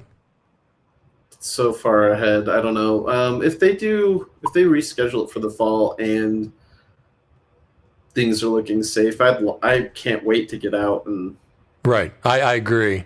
talk to Yeah. people for 12 to 14 hours a day and Get walk bl- around. You walk around, 20 get blisters on your feet. 30,000 steps. Yeah, exactly. Yeah. No, I honestly, I really, really missed that this year, NAB and being in person at the Creative Summit. I Yeah. still enjoyed the Creative Summit this year. I actually, towards the end, was doing more of the breakout Zoom rooms, and I thought those were okay. Yeah. I was the cool thing about it was people who normally wouldn't have attended. We got to talk to them and meet people that would have not paid the money to go to Cupertino, and not just internationally, but even people in LA and other places that was just really fun to meet and talk to. No, absolutely. I talked to like I said, FMC, and normally they have 150 attendees for the paid version in person at Juniper. This time they had 500. So Wow. over 3 times the attendance, but of course it's not in person, so it's much easier. You're not paying for the hotel, but you're also not meeting, people in the lobby for bagels and coffee in the morning and stuff. So I'd like to see. I think hope. a hybrid approach maybe in the future. would No, be cool. I like to see both NAB and the Creative Summit return next year. The only issue is they'll be within a month of each other because NAB has already said it's going to be in October. And then the Creative Summit will be, and FMC's involved with both. So they'll be Yeah. busy if that's the case. Well, and then they have the Adobe Max thing that That's they do as true. well, the editors retreat. And we'll have to see. We'll have to see how 2021 goes. There's Right, exactly. There's a lot of, just in watching a lot of PBS and reading a lot of articles, even with the vaccine rolling out, it's going to be some time before we're not wearing masks, before we can, Yeah, I'm I not think going to there'll the be summit some in a things that'll mask. be permanent. I think there'll be Yeah. some permanent changes to our society that are not as fun. That just like airlines, 9/11 hit, and airline travel's never been the same as it was previous. Although I did almost no. I think I'd only been on a plane once before 9/11, but it seems like it's a lot more process to get on a plane. So I think that No, you're that's right. You're right. So it'll be interesting. But Yep. I do miss the in-person stuff. So hopefully Absolutely. hopefully do we as can well. get back to some regularity in 2021. Yeah. Wait, would you go? Yeah. If they have it, then it's going to be. I would go. I just don't like flying to the West Coast 2 times in a month. That's Yeah. Well, That you seems just like stay for an extended vacation. Drive Well, up the that's true. coast, no. Rent an No, RV. 5 days is plenty. 4 to 5 days is plenty. I want to get back There's home so at many that point. places you haven't seen that you gotta go. Chris is not to mention. What did Chris say? You skipped past that one too Not fast. to mention recovering from the economic damage besides the pandemic itself. Yeah, That and yeah. and then we have this other. Is it another strain that hopefully never Another doesn't? strain. talk Yeah, about yeah, that. yeah. That's the UK, but that's who the heck That's knows. the UK for now. Yeah, but it's Yeah. so it's But I'm the vaccine, in forward to- theory, should help be a little broader than Yeah, well, previous there's a couple of good things that happened with the pandemic. Number one is remote working. You can work remote. People are much more open to it now, so you can work remotely. Number two is we're prepared, I think, but much better for if it comes. There will be another pandemic. There'll be another coronavirus too, whatever, at some point. I think we're much better prepared for it than we were initially. Actually, coronavirus is SARS too, so it'll be SARS 3. Yeah. I'm just saying it seems like the world, not just the United States, the world is better prepared for anything that happens going forward. We have some tricks in our bag anyway. The challenge I'm finding with remote working, at least working with other editors, is that if they don't already have it, some of this remote work to make it really effective is requiring them to up their internet service. And Gotcha. not everybody has really high-speed internet, and some people live in places where it doesn't, like I have AT&T fiber now. A lot of places don't have that. Sure. So that's been it. Remote work started out really nice, and then things like still working with Frame.io, of course, and then working with PostLab. It's right. I'm finding myself having to check in with people. Okay, go to speedtest.net or wherever, use Ookla, and let me know what you're. I have to do this is the new normal now, to figure out, okay, I can do this thing with you, but I can't do these things with you. Let's figure out a workaround. It's all so everybody has to now call their internet service provider and say, either they're going to do it or they're not, increase their service speeds. Right. Well, you could go back to how I was editing in 20 years ago. I would edit in Premiere with 320 by 240 video files. Mm-hmm. So just make your 320 by 240 proxies and super low res postage stamp resolution. Yeah. The other thing I was going to say though is that's the nice timing of the 5G rollout, is that hopefully that'll alleviate some places that don't have the infrastructure, as long as they have the cell towers support for 5G. I'm getting, on my iPhone, I'm getting comparable to what like a standard Comcast connection would be, not super fast, but like 25 to 30 megabits a second. Okay. Over 5G. And, that's workable. And the thing I've noticed is I pay a bit of money for 250 up and 250 down and 125 up on a fiber connection. And but I still encounter Frame.io is like one of the only consistent fast websites. Google Drive, Dropbox, other ones will just have these random snail pace slowdowns for downloading and uploading. That's just so painful, and I don't know why. Right. But, Frame.io seems to keep the band. I think that's why you pay more for it, because it keeps that bandwidth up. So we got a Merry Christmas, Rusty Chain Productions, Brad. I guess you know them. I know Rusty. I was supposed to call him back the other day. Hi, That's Rusty. what he says. He says, Merry Christmas, you guys. Brad, we need to talk later this week. There you go. I do need to get back. Yeah, he reached out to me. I was busy last week, and then I was like, "Oh, I'll call you back." So, Brad, you can answer this. For remote work, are any of you using the ATEM Mini to have a live remote session on Final Cut Pro? I just did it last week, Thursday. I did like a 4-hour session where it was a spotting session. Okay. I played back through, it was through Zoom. So I used my, I don't want to pull, but I used my Ultra Studio Mini monitor, or what, I have two of them, I have the 3G one or whatever, as an AV output. I use loopback audio, which we talked about earlier this year, to make sure that they can hear me and they can hear what's coming from Final Cut. But not themselves. Resolve, but not themselves, and I can hear them, and I can hear what's coming from Final Cut. So loopback helps me with that.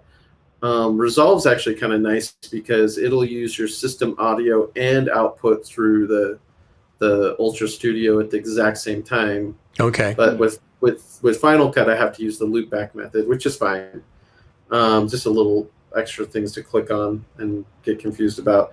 So I run that through the ATEM. I can also run in this case, I was lazy and didn't set up a webcam, but maybe if I get that iPhone solution, I'll do this. Because I can, through the ATEM, do a picture-in-picture of me and then the full screen playback. Okay.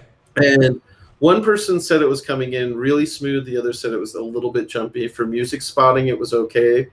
I've done it over Skype, and I've heard it was okay, but obviously, it's the whole live stream thing. It is better than sharing your screen. Trying to share my screen and play back in Final Cut is an absolute disaster through Zoom or Skype. It gives you like 5 frames a second, and the audio's totally off. Right. But this solution with the hardware seems to help a lot. So Marshall asked what streaming platform I'm using. I'm using Ecamm Live. So not only is the app, I'm using that for everything, but it's also using their servers. The pro version, they stream right to their own servers, so it's worked pretty effectively. We've all been on their servers today. I got to bust out the ATEM Mini Pro for a church service and do a live stream. Right. I had them invest in just the. I was like, you guys should just buy the Movi Cam for a few, because it's so much easier to just set that up and control it from your phone. So they were doing that's that. But that's what this is. The first week where we were kind of social distant broadcasting, I brought my ATEM Mini Pro and figured out how to live stream through that, which is great. Yeah, I think I'd be a little confused by the OBS software and some of the other software. I don't know. Richard figured it out, but well, no. If it was a couple years ago, I'd probably use an OBS. But I started on Ecamm probably 2 years ago. This February. All I did was Google what's the best Mac streaming software, and it came right to the top of the list. I said, let me check it out. And I've been with them ever since. What was that last question? It said something about live streaming from. Oh, sorry. What was the? Oh, this one said, "What's the share screen function from Apple?" I'm not sure what they're talking about. They mean from Apple, from Mac to Mac? So when I'm sharing screens, Zoom has a share screen option. Yeah, Zoom. Yeah, I can do it here too. I can't remember if I did it. Did I share a screen through Skype? New in Apple I can do it here, like this. But you're doing it through your Stream Deck. Well, it's but it's a function of Ecamm. Yeah, but it's not a. Apple released has Apple released a share screen feature that I don't. So you can do remote desktop stuff. Yeah, I think that maybe that's what he's talking about. Man Cave Productions. But as far as sharing your screen through live stream, you'd have to, like, you can do it over Zoom and Skype. Google Meet will let you do it. You can do presentation mode and share your screen through Google Meet. Yeah, Discord. As far as there's other ways through Apple, but I wouldn't do it on a presentation because it's giving people too much access, like remote desktop stuff. Right. Too much access for exactly. And you can't do that to a group, I don't think. So I don't know. I don't know if that answers the question, but there's several ways depending on the. Michael says, is he talking about Sidecar? That's just for the iPad, right? Yeah. Yeah. So that's just expanding or mirroring your desktop. Right. Different display. Remember when Final Cut did have its own share screen feature that worked built in? The iChat Theater, iChat Theater and Final Cut Studio had that. I never used it. I used it twice, I think. It was in Did it work? It was not. It worked, but marginally. But is it over the internet? Yeah. Is that how you shared it? Well, see, back the internet back in those days. If you wanted to work with a producer or something like that, and you can share what you're doing in Final Cut, and it wasn't so bad. I've just used Zoom, actually working with a director in Florida, sharing my screen, and we went through notes, and it worked out fine. Just it worked out actually really, really well. Brad, to give you kind of an idea, and you also, Richard, kind of what the difference is, and I have an old phone, old by today's standards. I have an original iPhone 10. So I'll upgrade eventually, but I'm getting wired 930, 937 down, 935 up, and then from the same router over 5G wireless, 458, 430. Wow. That's pretty darn good for the phone. On my phone. Yeah. Oh, right. Okay. Wow, that's fast. On my phone. I could pay more for that. I capped off how much I'm paying for my internet. Oh, the irony is that we had 300 from Spectrum before. Right. And it actually was cheaper for me to get this through AT&T fiber. So I'm getting more than triple the speed and paying less than it was for 300 on Spectrum. We So I'm out in a kind of subdivision or whatever. I'm out over a mountain here in a town called Eagle Mountain, and there's like 11,000 people in Eagle Mountain, and there's kind of one game in town. And I mean, they offer direct fiber connections, so that's awesome. But the other week they went out at like 2 in the morning, and they didn't get it fixed till noon. And so many people it was really funny to read the thousands of Facebook comments. Oh, of course.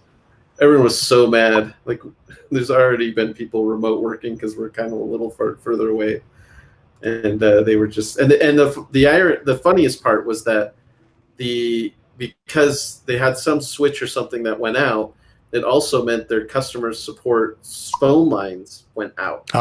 So when people tried to call in, that was down, and they're like, "What's with this direct communications? It's not very direct," and all these angry comments. Tangier, do you know Glenn Clarke? Is that your dad? Yes. Especially Tangier. That's funny. Proud of you. Just to say, hi, Mom, hi, Dad. Is he a tech guy? Is he a tech guy, video guy, or? Oh, yeah. He Okay. He's responsible for introducing me to the Mac at a very young age. I think He's a smart man then. My stepdad introduced me. A Mac Plus or Mac, I don't know, something like that. My stepdad had a Mac, the one that's on the cover of the first Macworld magazine, whatever that was. Mm. I have that magazine. That magazine, original copy of that. When I bought his Mac, he gave me all the Macworlds that he had, and that was one of them. I'm curious which one that is. It's like a beige tower kind of a thing with a little teeny screen in the middle. Okay. Little mini it kind thing. of looks like it's like a little TV. Yeah. It looks like a little TV with a keyboard. That's what I had. Yeah. You have to load in the discs for the operating system every time. For the front. It still works. I still start it up like once a year. Oh, you still have it? Yeah, I still have it, and I still have the magazine too. I've seen it behind you. There was another room you were broadcasting from before. Yes, downstairs, and I actually started it up on one of these live streams. I actually started it up off screen, then I brought it on screen. People recognized the sound. So, had a dot matrix printer with it. I paid like $250, and I bought everything he had. All the manuals, the discs, and this is a long time ago. I used it for a word processor, so I didn't have to use whiteout when I typed stuff. All right, gentlemen. I want to wish you both a Merry Christmas and Happy Holidays and Happy New Year as well. I doubt if we'll get anything. Like I said, we've gotten 4 updates in Final Cut Pro in 3.5 months. Now, only one of them was a big one, but still 4 updates in 3.5 months. They've never done that before. That's a lot of updates. They're doing something. Maybe they want to be satisfied for a while because we're not getting anything. Well, but it just doesn't make sense that something big's not coming out, and it wouldn't surprise me to be Final Cut Pro 10.6 the same way that Logic did it. It wouldn't surprise me at all. I would be thinking, though, like April. Yeah, I think the first half of 2021, so maybe the sooner to the first quarter. Because they're working on something. I mean, it isn't like they did 10.5 for the M1 Max and Big Sur, and then they started working on everything else. They're working on everything else going forward, and the M1 10.5 update was there as they're working on this bigger update. There's got to be a bigger update coming. I mean, it just has to be, and hopefully it's the first half of 2021 or the first quarter or whatever. And I think it'll be 10.6. I mean, Logic did it. They can say, look, Logic did it. We can do it. We don't have to go 10.5 too. I mean, it doesn't make any sense to have a big updated 10.5 too. It makes more sense to have a big updated, call it 10.6. But whatever. How far away is the question? That's a big jump. Well, no, but Logic did it in 6 months. Logic was 10.5 in May. Logic 10.5 came out in the middle of May, right at the beginning of the pandemic, the middle of the pandemic. And they put out 10.5. 10.5.1 came out 30 days later, and then 6 months later they went to 10.6. But this jumped. Okay. They jumped. That's what I'm saying. So they did it. Final Cut certainly can do it. Yeah. It would make sense for a big update to be called 10.6 rather than 10.5.2 or 10.5.5. So we'll see. Change the numbers, drop the X. What else is next? Well, drop the X, absolutely. When I got Final Cut Pro Radio 6 years ago, I didn't have the X. It's not FCPX radio, it's FCP radio. So that was I think the dropping the Logic and Final Cut X or 10 was a long time coming, because they did. How many years ago did they do that with Mac OS? That to me was when, okay, so they did it with Mac OS. They dropped the X. So when are we gonna, just drop all that? They've kind of been phasing out the whole we still have iMacs, but they don't have iBooks anymore. Yeah. So they, somebody wakes up one day and decides that, that a product by a different name would smell sweeter, so they changed the. That's what Shakespeare said, right? That's right. So Robert says, which is first, the new Final Cut Pro version or Apple Car? I hope for sure it's the new Final Cut Pro version. So one of the interesting things that the Apple at the Final Cut Pro Creative Summit that was said by Apple was, Final Cut, we dropped the X or the 10 or whatever you want to call it. Because that's what I thought that was curious. They said that X or the 10 or whatever you want to call it. Garrett says, "Merry Christmas, everyone." Merry Christmas, Garrett. Is Motion getting an update? Of course it is, but it might just be. It hasn't been done much in 10 years. It's been. Hey, the USDZ thing in Motion's actually pretty cool. So okay. People are like, Motion hasn't had updates, but and now this doesn't work super well yet, but you can get 3D scanning apps on your iPhone, and you can make USDZ models and bring them to Motion. Okay. When that scanner on the iPhone gets better, or that's going to be incredible in the next few years, to be able to scan. You can scan your coffee mug and animate it in Motion. That'll be really cool. So I know people keep saying Motion hasn't seen love, Motion hasn't seen a whole lot of new things, but I mean, this last update, that's pretty cool. I hope there's more. There's a lot of cool things that I'd love to see Motion do, but that's interesting. It's building towards something bigger, it feels like. That's what it's, these incremental, they are very cool, but it feels like there's a bigger picture we're not all seeing yet. Sure. That ties in, I would go so far as saying, even into AR. Yeah. Oh, yeah. Speaking of AR, I use Descript for translation, and because that's the reason I got it from the beginning, because it does translation, and it originally was unlimited. Transcribing. Yes, it includes transcribing. But one of the neat things that it does is when you do a transcription, AI identifies each individual speaker and automatically color codes the text of each individual speaker without any input. All you have to do is say, identify speakers, and then it'll play like a clip from Brad, and I'll say, what do you want to call this? I call it Brad. Then what do you want to call this? Richard.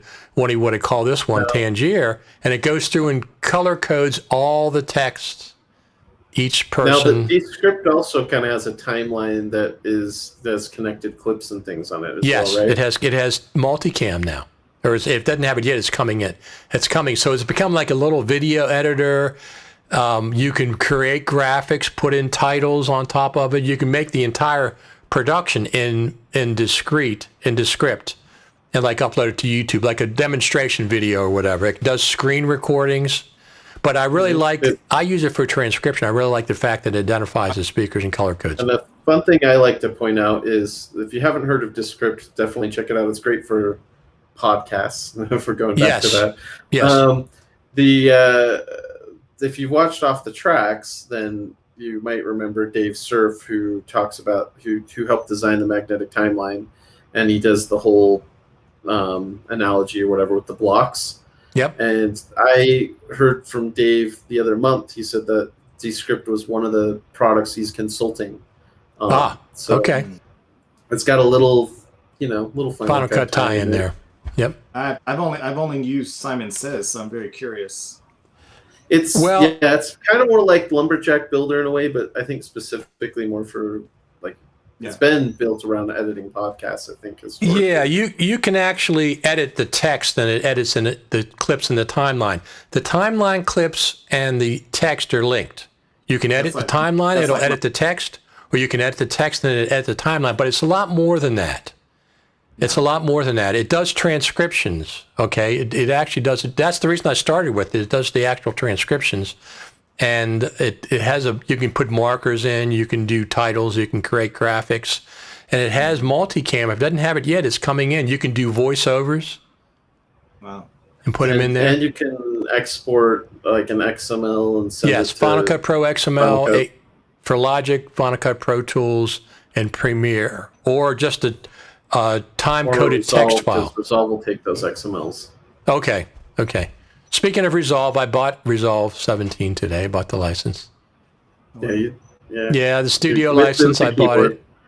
Well, you're gonna have to give us a little run through. I saw Steve Martin posted a video on the little keyboard. Right. Um, Speed editor. I have no love of the tape style editing, but at the same time, then maybe that speed editor will. Well, here's what I figured. Since they give you both for the same price, $295, I said I might as well get it. Might as well get it. If I don't like it, I'll sell it. I'll sell the speed editor. I don't, for a couple $100 somewhere down the road. If I don't physically, I don't really anticipate using it. Although somebody has done a proof of concept hack for Premiere with the speed editor. So I like the jog shuttle wheel. That's the only thing I like for going frame by frame. Yeah. I find that easier than using the arrow keys for me or J, K, and L. I just, just stick it in there and just go one frame at a time, left and right. I like that because I use that with Final Cut Pro now with the Shuttle Pro. So, but it doesn't work. It didn't work. That's actually be an interesting comparison too. Is your experience with the Shuttle Pro versus the speed editor and what you prefer and whatnot. But yeah, I probably am not even use the speed editor. I'm probably just going to just try out. You should try it.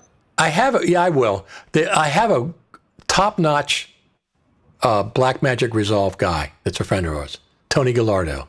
Funny. Yeah. So any questions I have, hit him up. He's going to answer them for me.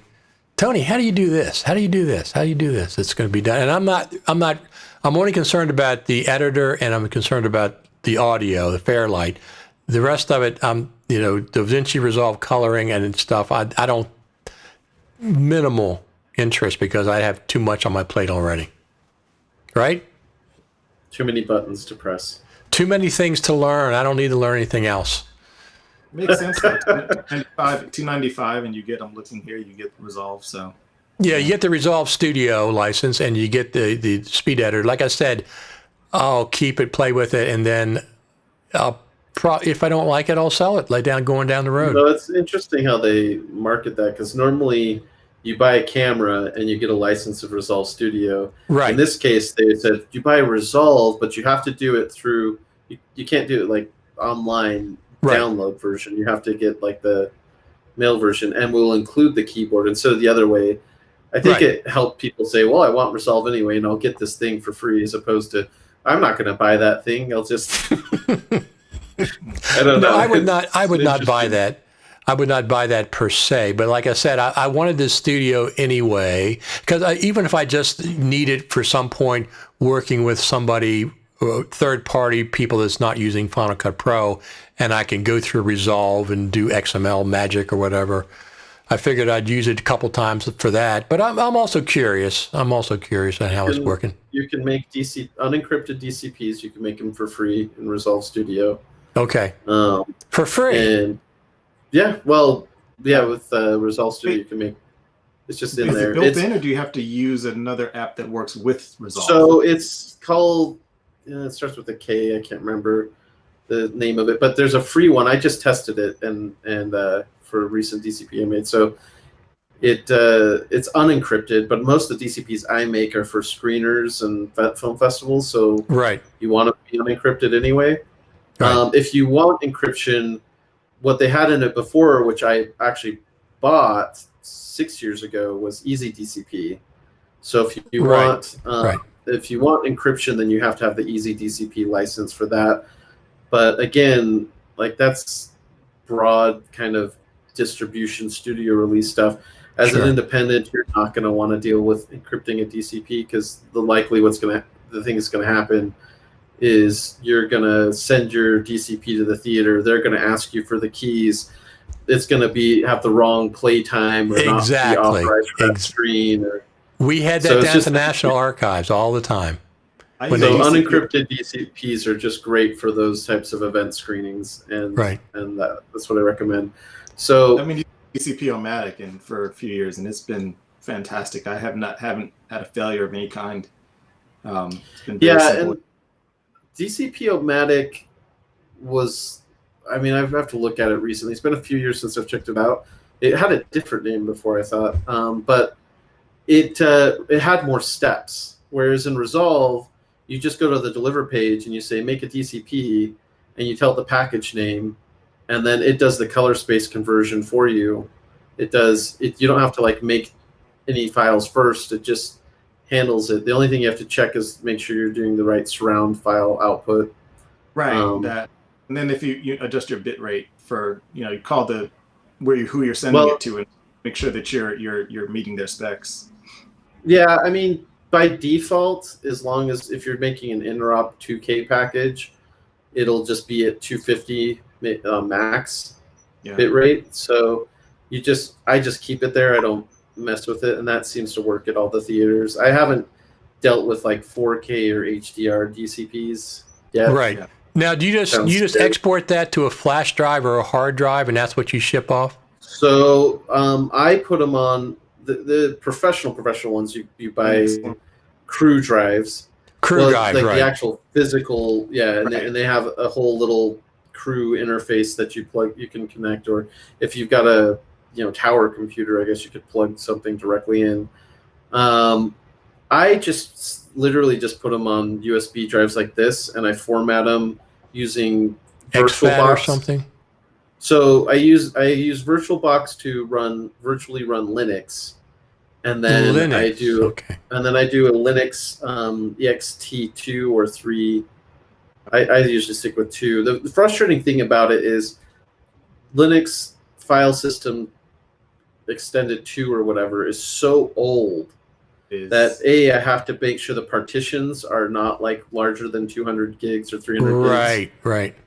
It takes forever and they don't really work right, and it just is so. It's I don't know. It's really kind of finicky. It's getting to the point where that's such an old format. It's really finicky. Some servers will take NTFS Windows drives. Okay. So if you talk to the theater and they say that's fine, but to be safe, it's like all of them are required to take this format. It's just so stinking old. And of course, the newest way, I shouldn't say newest. They've been doing this for a while, but there's this like if you're distributing through Studio, a lot of times they don't ship drives anymore. They just have the satellite feeds. Mm-hmm. So they'll send it up on that server, and then it'll download at the movie theater, and then they can put it on their servers. But yeah, I'll just take one of these drives, and if you're doing a trailer, you can just do a FAT32 USB thumb drive. And the trailers are usually only like a gig or 2 in size, so they're really small. Different ways to do it, but I find the whole DCP infrastructure so it's something they came up with almost 2 decades ago, and it just seems so finicky and old. There's some cool things about the packaging where you can once you have the software, you can swap in and out audio files and different versions. You can rename things. That makes it pretty flexible because it's essentially just a folder with MXF and XML stuff. So I've had cases where I mislabeled I rendered out the whole DCP through Resolve, and I mislabeled the file name, and I was able to open it up in Easy DCP Creator, which I bought, and I could rename everything in the package. I could swap out the audio mix. So there's some neat things about that. If you're familiar with like IMF packages, which is what Netflix requires or takes, I think those are similar, but they're a more updated version. Okay. But I don't know. I think they're, as far as packaging and delivery for theaters, that could be updated in some significant ways. But if you remember, movie theaters were pretty grumpy about going from film to digital, Right. and most screens, Yes. still aren't. I would be interested the numbers of screens that actually have 4K servers. I know, that also, like, some newer servers support different frame rates, but most of them do not. So we ran Yep. into that issue because we had a project that was shot in 2997 and we had to convert it to 24 because the theaters couldn't play the higher frame rate. Huh. So You would think nowadays they would be able to. well, some of it was like, I think they said like less than 20% of the screens were able to support that. I'll be darned. So Jason Williams says, how much of a difference between Resolve 627 and the 17? 17 still in beta. So I think they released beta 5. I haven't done 17 yet. Yeah. But somebody else, Marshall says, if you paid for Resolve 16 license, can you still get 17 speed editor for free? No, I don't think so. I think you got to buy it now. Post when they announced it, which they announced it a couple months ago. Yep. There are some significant features in 17. Yes. Now. Yeah, exactly. There's I think they have the smart tracking and rotoing of objects and people.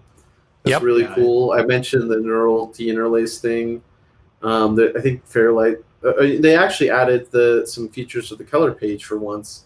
It's been like years and years since they've had features in the color page. Okay. And they have that, what is that called? It's like the, I want to call it like a warp vector thing or something, but basically it's like a little warp Color warper grid that you, I guess. I've been playing with it.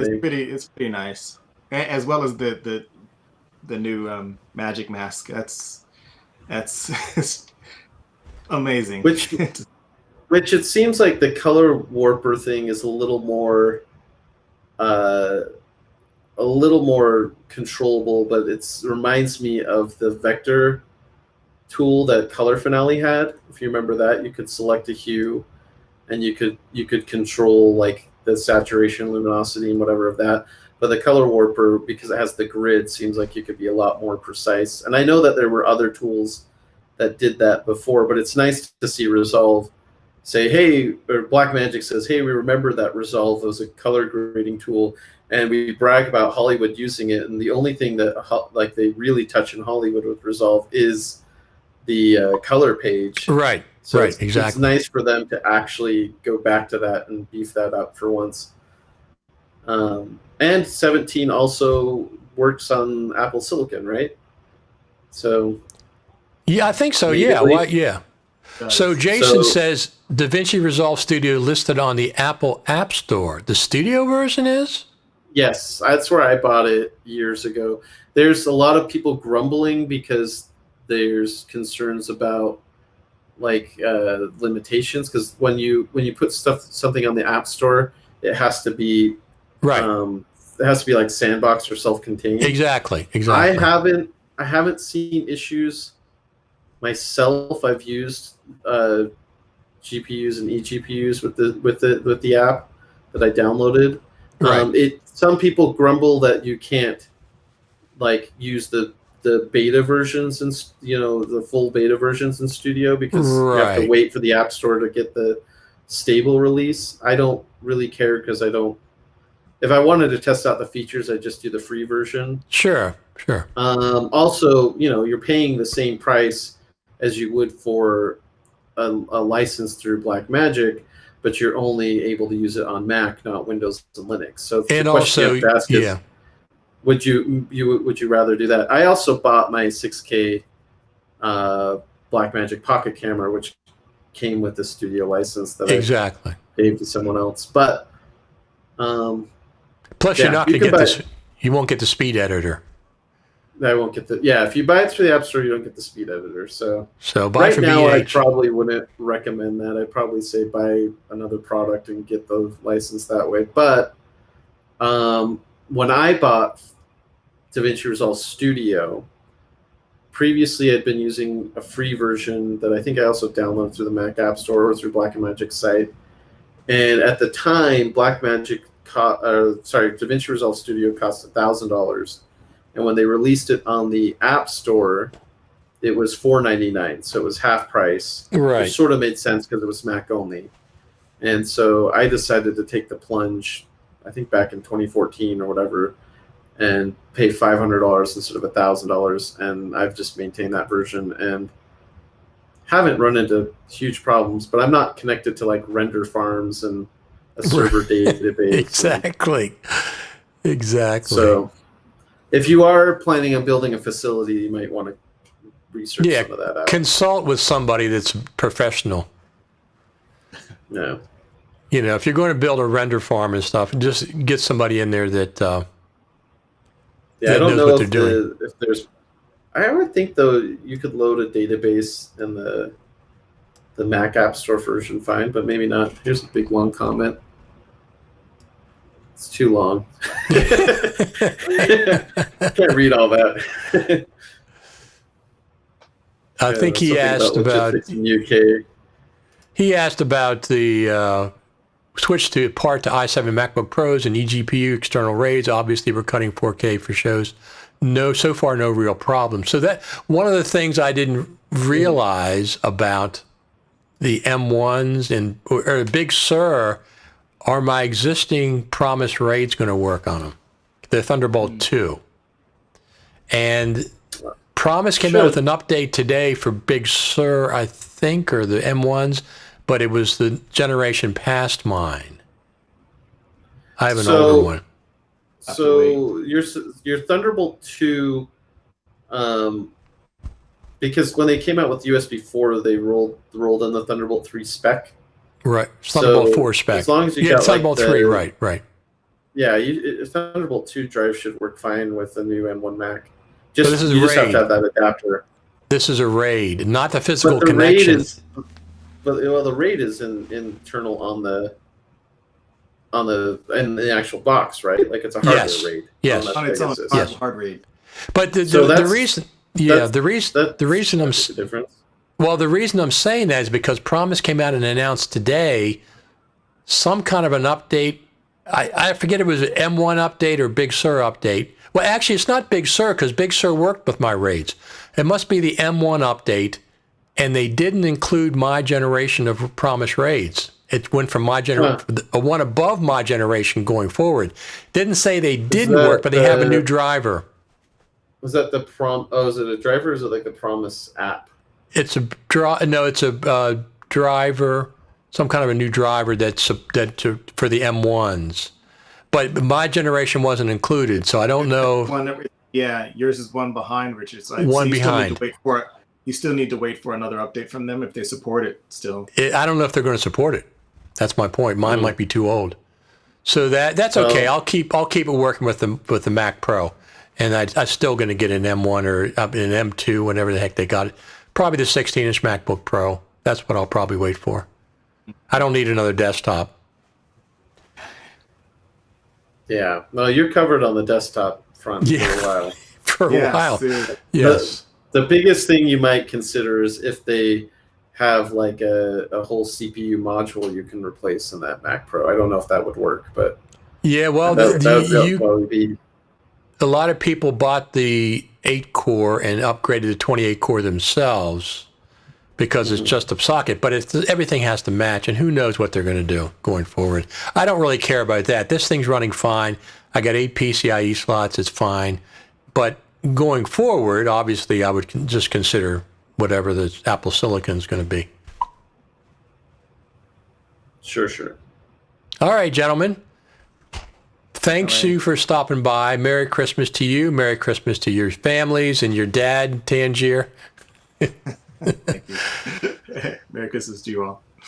Yep. Yeah. And Happy New Year's as well, because I probably won't see you till New Year's. Jason says, I just received the M1 Mac Mini 8 gigabyte 512. Have to finish the pre-use stuff, but it's very compatible to my 2015 MacBook Pro to date. Yes. Well, see you guys next year. I don't plan on talking. Well, maybe we'll message or something. Yeah, we message back and forth all the time. All right, gentlemen. All right. We take are care. we are out of here. Thanks everybody for tuning in as usual. Thanks a lot. Bye. All right. Bye bye, you all.